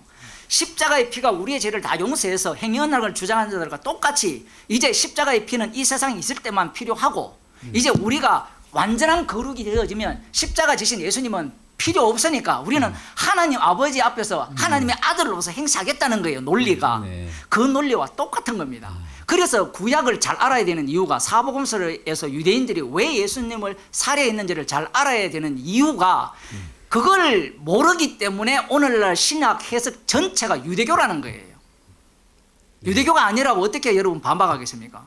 예수님의 십자가가 나의 죄와 나를 구원하기 위한 십자라고 말하는 사람이 어디 있어요? 그러니까 유대교라고 할 때 유대교는 우리의 이제 우리 속에도 그렇게 들어 있으니까 모든 인간을 대표하는 것이 이제 유대교네요. 그렇죠. 결과적으로 아담을 대표하죠. 우리나 유대교나 똑같다는 차원에서 접근을 해야 되겠다 이제 앞으로는. 유대인들이 우리의 본 모습이에요. 본 모습 샘플을. 예. 예. 아까 이제 그 갱신론이라고 할 때 후크마라는 이제 신학자가 이제 그 주장한 거죠. 왜 그러냐면 이 땅을 하나님 창조해 놓고 왜 깨부숴? 아이고 그 뭐 깨부수려고 뭐라고 창조했나 이런 거 갖고 얘기하거든요. 근데 하나님은 천지도 말씀으로 창조하기도 하고 깨부수고 새롭게 창조하는 것도 하나님이 능력인데 그분의 문제가 뭐냐면 이사야에서 보면 새 하늘과 새 땅을 창조한다고 되어 있거든요. 예. 그러니까 유대인들이 바벨론 포로로 잡아와서 짐승 속에서 사로잡혀 있잖아요. 네. 그 71회가 완성이 되면 이제 그 나라는 독사골에 손에 넣어도 물지 않는 세계, 사자들과 어린 양 함께 뛰는, 물론 이걸 비유라고 표현할 수도 있는데 에덴 동산이 실제로 그랬잖아요. 예. 서로 그랬었죠. 이 악함이 없고 예. 뭐 그러한 어떤 진짜 새 하늘과 새 땅을 꿈꿨던 게 유대교예요. 제가 이걸 왜 자꾸 강조하는 건 요한계시록에도 새 하늘과 새 땅이 나오잖아요. 네. 새 하늘과 새 땅을 이야기하고 새 예루살렘은 그리스도의 신부들이 새 예루살렘이고 네. 새 하늘과 새 땅의 의미는 새 하늘과 새 땅이라는 것은 기존 것과는 전혀 다른 이야기인데 전혀 다르다고 할 때 나오는 게 방금 갱신론이거든요. 네. 그게 유대인들이 기다리는 하나님 나라였어요. 그러면 거기에서 새 하늘과 새 땅의 핵심이 뭐냐 하면 신랑과 신부예요. 그러면 신부는 뭘 자랑하겠어요? 나 구원받았다 자랑 못해요. 이 신부는 나가 없기 때문에. 어린 양의 피를 자랑해요. 죽임당한 어린 양을 찬양해요. 그게 천국이에요. 그런데 어떤 사람이 그랬잖아요. 그런 천국은 안 가고 싶다. 지겨워서 가겠다는 거예요. 골프장도 있어야 되고 그러니까 이제 여호와 정인이 그런 걸 만들어내는 겁니다. 네. 그러니까 이들은 성령을 받지 못했기 때문에 그리스도 안에서 십자가 피 안에서 누리는 그 천국의 삶을 원치 않는 겁니다. 아까 이제 이거 새 언약이라고 하는 것은 완성된 세계잖아요. 다 이뤘다라고 하는 십자가에서 다 이루심을 예수님이 선언했을 때 그 다 이루신 걸 가지고 구약을 이제 소급해서 볼 때에 아까 이제 창조 하나님 태초에 하나님 천지를 창조하시니라가 새 언약의 관점, 새 언약으로 눈으로 보면 태초에 말씀이 계시니라 이렇게 전환돼 가고 그렇죠. 예수님의 피가 적셔지는 모습으로 창세기가 보인다 그렇게 이거죠. 되면 이제 아담은 필이 에덴 동산에 예. 마귀가 들어와야 되고 뱀이 들어와야 되고 예. 하와가 따먹어야 되고 이 모든 것이 우연이 아니라 필연으로 다 바뀌어버려요. 예, 필연으로 바뀌는 건데 이제 그걸 우리들은 왜 거기다 선악과를 심어놔가지고 우리를 불편하게 하냐 이런 말이 쏙 들어가는 거죠. 오직 나는 죄인입니다 소리가 나오겠죠. 괴수 이런 거. 그렇죠. 지금 그 제가 그 누가복음 그 9페이지 보면 그림을 그려놨잖아요. 이게 왜 다 이루었다 해서 제가 위로 올라가느냐라고 하면 그 다음이 나와야 되잖아요. 그 다음 이쪽으로 미래가 진행이 돼야 되잖아요. 미래 진행. 예. 미래 진행할 필요 없습니다. 음. 왜냐하면 이 안에 미래가 다 담겨 있기 때문에 그래요. 그러니까 이제 그리스도 예수의 세계는 안에 이제 새 언약 세계는 과거나 미래나 현재나 관계 없잖아요. 그러니까 구약 자체를 어떻게 해석해버립니까? 그 십자가에서 다 이루심으로 네. 아브라함이 나의 때에 볼 것을 즐거워하다가 보고 기뻐했다. 이렇게 해석해버려요. 과거나 똑같다는 거 현재나. 완전히 과거나 현재나 통합. 똑같다보다도 그 전체가 예. 십자가이신 예수님을 증가하는 세상으로 보죠. 예, 그러니까- 그래서 이후에 이루어질 일들이 새삼스러운 일이 하나도 없다라는 걸 제가 말씀드리고 싶은 거예요. 그러면 이 얘기를 왜 하느냐면 71회를 해석하게 되면 세대주의가 등장해요. 종말론이 등장을 해요. 네. 그러면서 사람들한테 겁을 줘요. 예. 두려움을 조성을 해서 뭘 뺏어냅니까? 예. 뭐니 해도 머니를 뺏어내잖아요. 잠깐만요. 세대주의 그 종말론 그 뒷부분은 좀 이따 예, 예. 저 그럼 다음에 끝부분에 이제 합시다. 예. 말씀하기로 하고 예. 일단 그 언급할 거예요. 일단은요 제가 이제 지금 십자가로 다 이루어 가지고 이 십자가의 이루시는 피의 능력이 과거로 소급되어 가고 우리는 과거라는 거 우리 역사 속에서 살아가는 우리들은 과거 소급이라는 거 없지만 피의 능력은 과거로도 가죠. 그 이제 그림으로 보통 표현을 하잖아요. 예, 표현한다면 이해를 쉬워서. 주님에게는 시간 개념이 작용되지 않아요. 그 왜냐하면 과거로 아브라함이 나의 때 불렀을 즐거워하다가 보고 기뻐했다 했을 때 예. 아브라함도 마찬가지고 그렇죠. 다윗이 후손인데 어떻게 주라고 했느냐 이 질문 자체가 이미 바리새인들은 답변을 못했잖아요. 예, 후손으로 못했죠. 오는 분을 어떻게 주라고 하느냐. 주는 계속 계셨다는 거예요. 그러니까 이 예. 세례 요한도 그러잖아요. 나는 너희 나보다 왜 내 뒤에 오시는 분이 나보다 50도 안 됐는지 그러는지 할 때 너희 전에 있었다. 예, 그 예수님도. 과거로 확 들어가 버리잖아요. 예. 우리 주님은 처음부터 선제로 또 이 얘기할까 싶었는데 선제라는 용어를 넣지 말고 안 느껴요. 처음에 십자가 사건이 이제 예수님이 오심으로 말미암아 모든 것이 십자가 사건 안으로 편입이 돼 버려요. 본래는 그 완성 세계 속에 있었는데 그 동안에 모르고 있다가 이제 다 이제 완성 세계에 있었는 게 아니라 안 되었죠. 예수님이 오심으로 말미암아 완성이 되는 거죠. 이제 완성됐는데 예, 우리 시간론적으로 볼 때 이제 예. 완성된 속에 다 부르다 보니까 이 완성이 본래부터 하나님께서 이제 처음부터 시작하는 모든 것들이 완성을 위한 완성의 시작이고 완성 속에서의 끝이고 이렇게 표현할 수 있는 거 아니겠습니까? 뭐 그렇게 표현할 수 있죠. 그런데 핵심적인 내용은 이 반드시 죄가 나와야 돼요. 죄가 나오고 희생물이 나와야 돼요. 그러니까 예. 이 죄가 없이는 그럼 우리 주님은 좀 일하기가 좀 그렇죠. 죄를 가지고 이 일을 하시는 이유가 있겠네요. 주님의 피를 위하여서 죄를 만들었기 때문에 예, 그렇죠. 그렇군요. 피를 증언하려면 죄가 있어야 되니까 뭐 죄를 의도적으로 지게 만든 것은 아닌데. 성경은 이렇게 말하죠. 예정하신 뜻대로 예수님을 죽였다라고도 하고 네. 저희들이 예수 그리스도를 죽였다 둘 다를 동시에 말해요. 그러면 아까 이제 여러분은 어디를 골라 잡겠습니까? 인간은 골라 잡을 수가 없어요. 완성된 세계 속에서 이제 아까 이제 구약을 이제 옛 언약이라고 할 때 그 새 언약과 옛 언약을 구분할 때 구약을 옛 언약이고 신약을 새 언약이라고 할 때 옛 언약과 새 언약을 이제 십자가 복음 다 완성 세계에서 보면 옛 언약도 복음으로 작용하지 새 언약으로 다 편입이 되면 편입되면 예, 그들의 해석에 문제가 그러니까 구약 나타나고 율법도 복음으로 전환돼 그 이해를 해야 되지. 그러면 신명기를 설교를 하게 되면 십자가를 증거해야 되지. 예. 그것을 모세 언약으로 증거하는 순간 문제가 되죠. 그러니까 율법으로 모세- 예, 계명 계속 새 언약으로 성취된 내용으로 설명을 해야 되지. 지금도 그걸 율법으로 설교를 해버리면 안 된다는 거죠. 그래서 예를 들어 요즘 교회가 여호와를 경외하라, 뭐 네. 여호와를 찬양하라는 걸 막 붙여놓거든요. 교육주에도 빨리 떼야 되겠네. 제가 이해가 안 돼요. 복음을 몰라도 이건 진짜 유치원도 못 들어갔어요. 예, 좀 이따 잠깐만요. 예. 질문 지금 받을까요? 아니면 좀 이따? 나중에 봅시다. 예, 한꺼번에 이제 예. 제가 시간이 한 10분 정도 제가 소요하고 사회적 발언이 여기 있는데 좀 우선 제가 이제 다 이루심 속에서 제가 과거와 현재 미래를 지금 언급하는데 우리 그 점진적 계시의 점진성이라는 게 있어요. 완성 속에서의 부분을 보는 거죠. 우리가 그 성경 조각을 우리가 코끼리 다리 만지듯이 이게 벽인지 뭔지 모르잖아요. 처음 그림을 알면 이 코끼리나 알 때 완성된 세계 속에서 이게 다리였구나. 아, 이 창세기구나.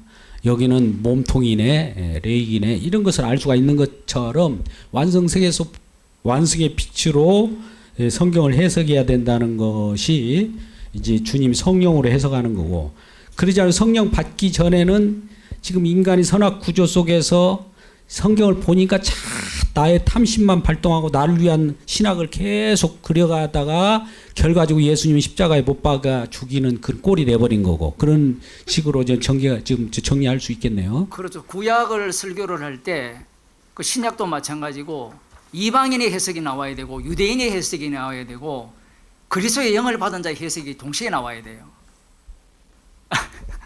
네. 예. 그좀 거기까지 이야기하겠습니다. 복잡해지는가요? 네. 자, 그러면 정석훈 목사님에게 질문하는 내용이 있어요. 질문지 92페이지입니다. 두 가지만 질문할 테니까 같이 한번 질문하는 식으로 같이 해보자고요. 정석훈 목사님, 일부 개혁주의적 구원론적 접근을 하면 왜 아담의 형상 회복론으로 빠질 수밖에 없는가? 또한 예수 그리스도의 십자가의 증인으로 접근하면 범죄한 첫 아담은 형상이 사라져 흙으로 돌아가고 참 형상이신 예수 그리스도의 언약 성취의로 우리에게 양자의 그리스도의 영을 부어주셔서 맏아들이 형상을 본받는 자로 태어나게 해서 아들이 참 형상인 예수 그리스도를 주와 그리스도이심을 증거하는 자로 삼고자 하는 것인가? 말이 길지만은 설명을 아까 다 하신 것 같은데요. 예. 예? 좀 요약을 한 1분 정도. 이게 구속사라는 용어 자체부터 저는 못마땅하게 생각하는 사람입니다. 네. 도대체 누구를 구속하기 위함이냐라고 하면 100이면 100이 인간이죠. 예. 근데 그 구속사를 예수 그리스도를 구속하기 위한 구속사로 바꾼다면 예. 동의할 만합니다. 예. 그렇죠.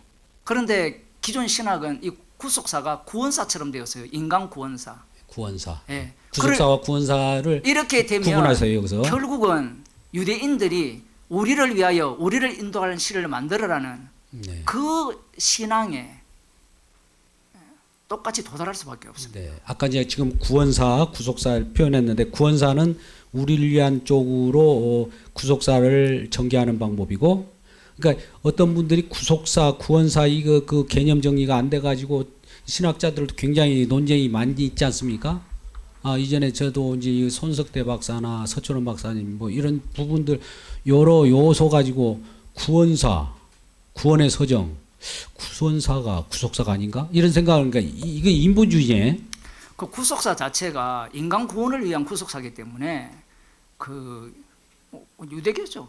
그 이제 구속사라고 할 때는 이제 방금 같이 구원사적으로 인간을 위한 그런 요소가 있고, 이제 진정으로 아까 주님을 위한 구속, 그렇죠. 주님을 아들을 세우기 위한 복음이죠. 예, 그렇게 세운다면 구속사의 전개를, 구속사는 이제 역사잖아요. 역사. 네. 역사 이야기를 가지고, 역사 이야기는 사건이 아니고 역사 이야기를 가지고 우리가 구원받는 건 아니잖아요. 그 역사 속에서 사건이 등장을 하는데 그 사건 하나하나가 예.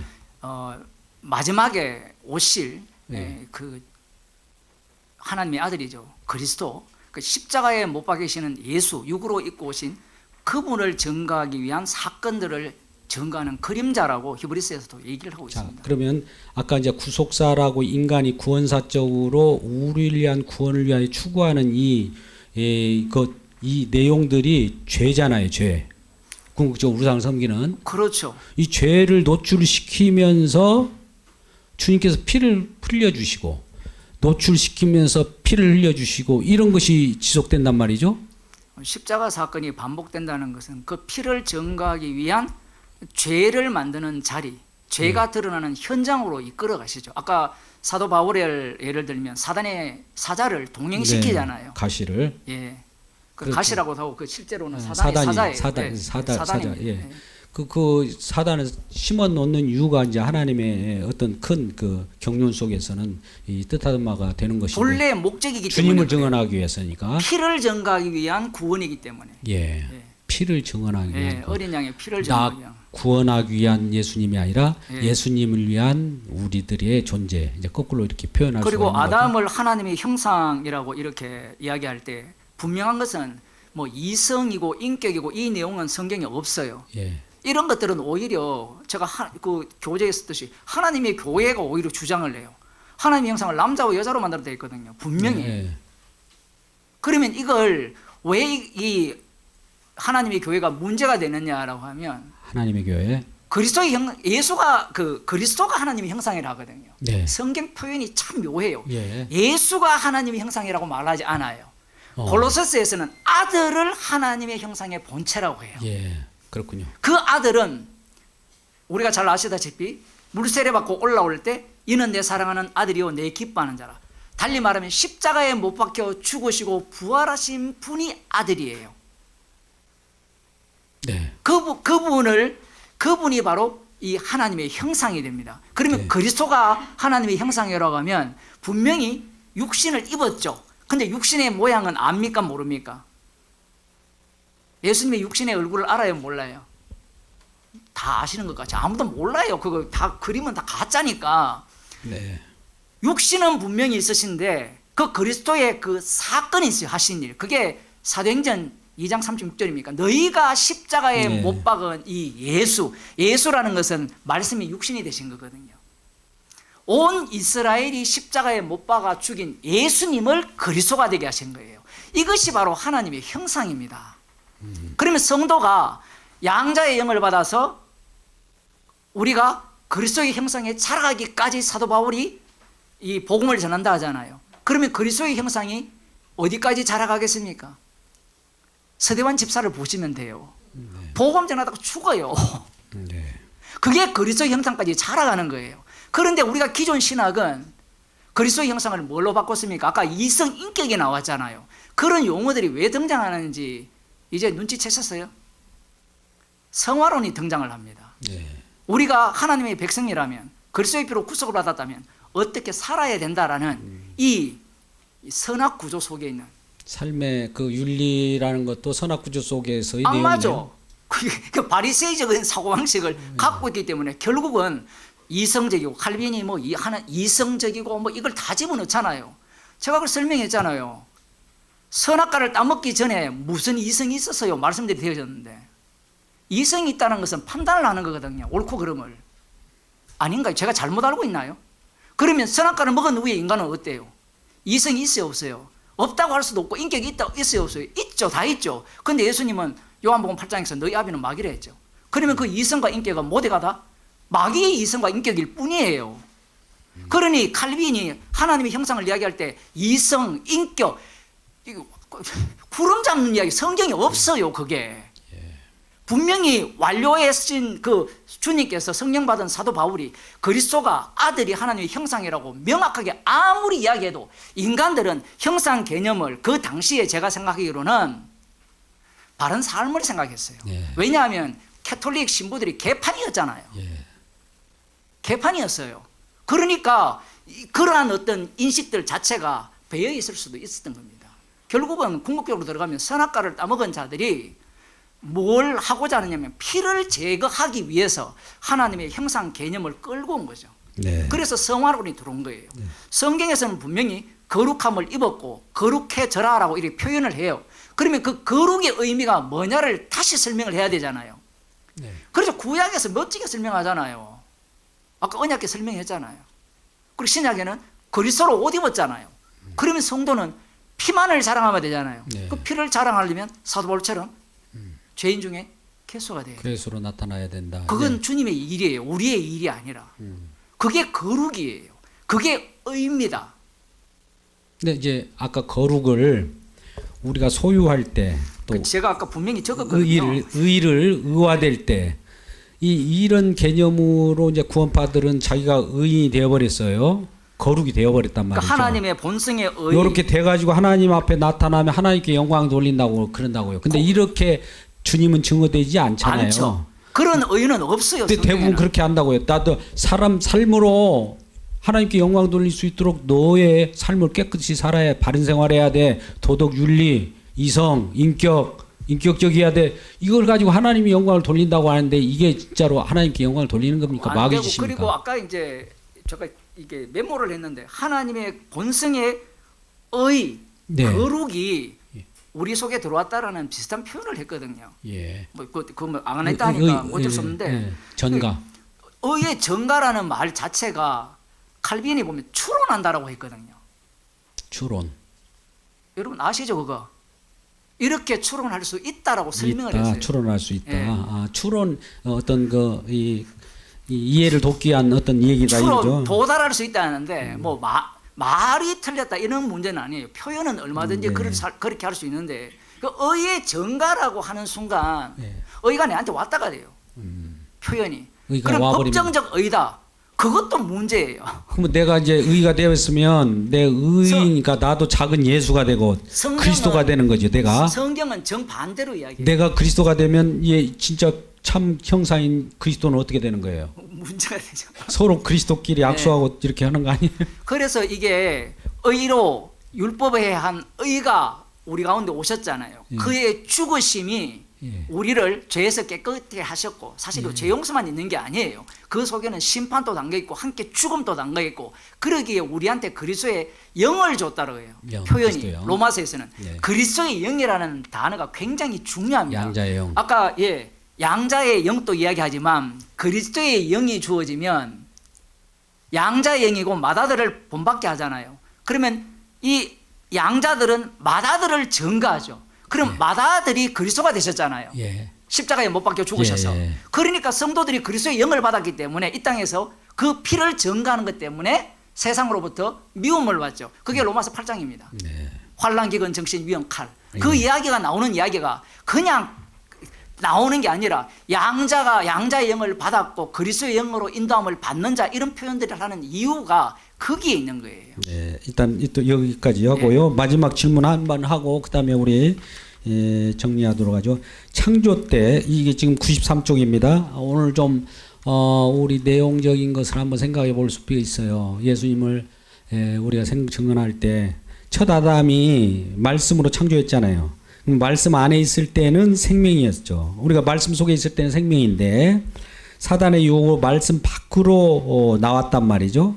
나와서 본인 선악나무를 탐하게 되었어요. 말씀 밖에서는 하나님이 생명을 유지할 수 있는 상황이 아니니까 이 자율성을 부여해 나왔는데 말씀의 명령이 그대로 이루어지는 말씀 안에서 아담의 자율성은 문제가 없는가? 아니면 사단이 문제가 있는가? 사단이 꼬드겼으니까 말씀 안에 이 아담이 있을 때는 생명을 유지한 상태였는데 말씀 밖으로 빠져나왔단 말이죠. 그래서 선악과를 이렇게 보니까 이 선악 그 탐심이 발동해 가지고 선악과를 취하게 됐단 말이죠.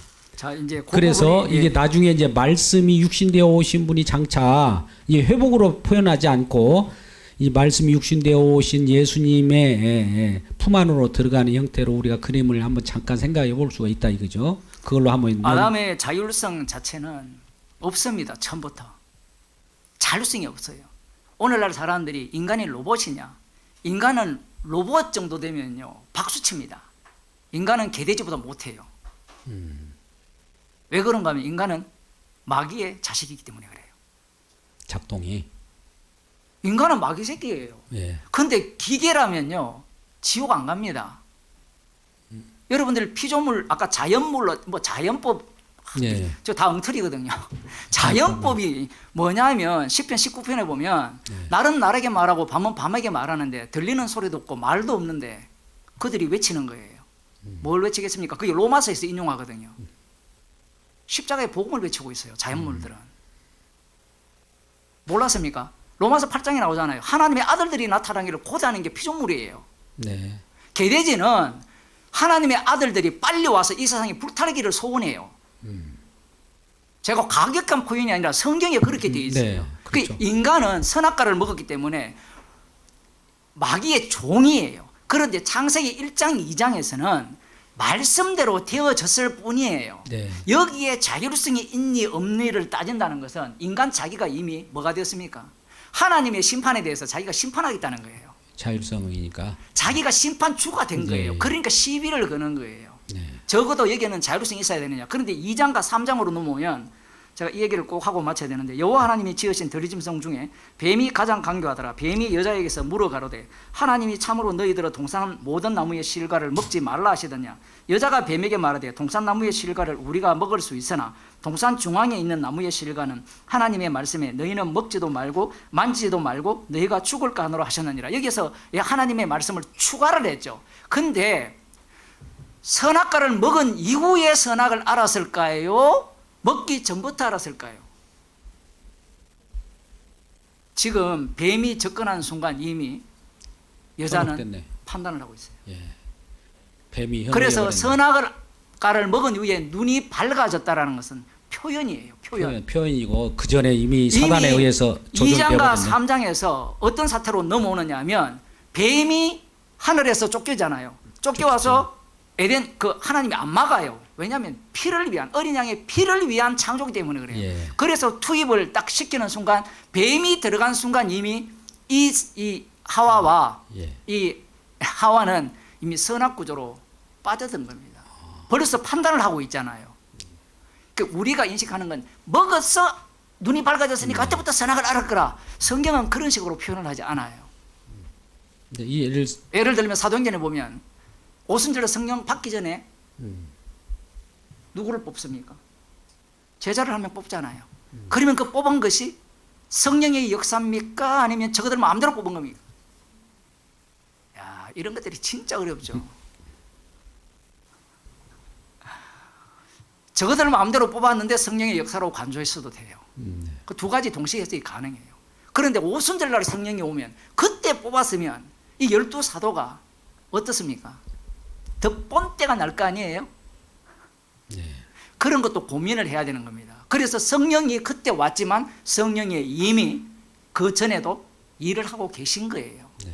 그리고 누가복음 2장에서는 24장인가 거기에서는 그들에게 밝히 깨우쳐 주죠.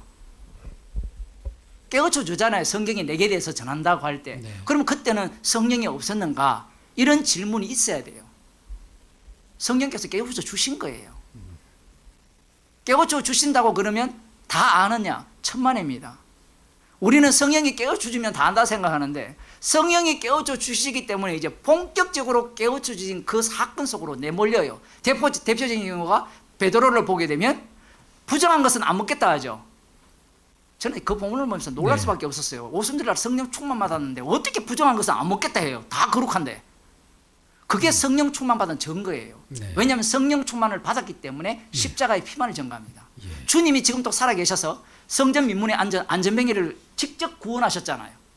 베드로를 통해서 직접 주님이 베드로를 파송시키시고 고넬료를 구원하는 방식을 택하시는 방식이에요. 네. 그러니까 근거적으로 성령 우리에게 보내셔가지고 우리는 좋아라고 해서 내가 이제 구원받은 백성으로서 음식도 뭐 자유스럽게 이렇게 할 수 있는데 그럼에도 불구하고 골라 먹었단 말이죠. 그 구약 같이. 그다음에 그 자체가 네. 이제 주님을 아직도 나는 못 믿고 있네요라면서 주님을 증언하는 그런 현장이 된다 이겁니다. 그 다음에는 로마 교회나 고린도 교회에서는 이제 또 막 먹는 자들이 등장하죠. 네. 거기를 또 쳐버립니다, 사도 바울이. 네. 그러니까 오름이라는 것이 성도에게는 성립이 안 돼요. 분명히 오름이 있어요. 그런데 모든 그 오름을 갖고 십자가의 피를 증가하는 현장으로 만들어냅니다. 네. 지금 접근이 모든 게 지금 십자가의 피를 증언하는 모든 그 구원받은 인간. 그러니까 인간 우리 저와 여러분이 믿는 자들을 뽑아 불러 세워서 예수 그리스도의 십자가의 공로만을 증언하는 자로 세우는 것이 성경이 전체적인 얘기다 이런 말씀을 하시는데 우리는 성경을 그렇게 보지 않고 어떻게 영생 얻을까 빠지고 영생 얻을까 구약의 유대인들처럼 성경을 상고하고 연구하고 이렇게 해서 되는 일이 아니라는 것을 지금 반증하고 있습니다. 자, 이제 마무리 단계인데요. 자, 자율성에 대해서도 지금 반박을 하셨고, 그러면 첫 아담이 이 말씀 안에 있을 때는 생명을 유지했단 말이죠. 이게 이제 정희철 목사님이 이 생명이 과연 영생이냐? 많은 사람이 이 영생이 아니다. 유보론이다. 조건을 있어야 영생을 얻는데 아직 영생 단계가 아니다. 이런 식으로 이제 말씀을 하시는데, 우리 주님의 복을 줬다면 결국 이제 하나님의 입장에서 하나님이 보시기에 좋은 걸 주셨으니까 영생이라고 표현할 수도 있고 생명이라고 표현할 수 있어요. 근데 그 말씀 안에 있을 때만, 근데 말씀 밖으로 나왔기 때문에 이제 죽음이 온 거고, 궁극적으로 이제 예수님이 말씀이 육신되어서 옵니다. 와서 자기 이 몸을 살과 피를 찢어서 그 안에 말씀 안으로 집어넣듯이 말씀이 육신되어 말씀이 이루신 내용 속에 집어넣는다고 하죠. 이제 그런 그림을 한번 잠깐 이해를 돕기 위해서 말씀을 지금 드리는 것이고요.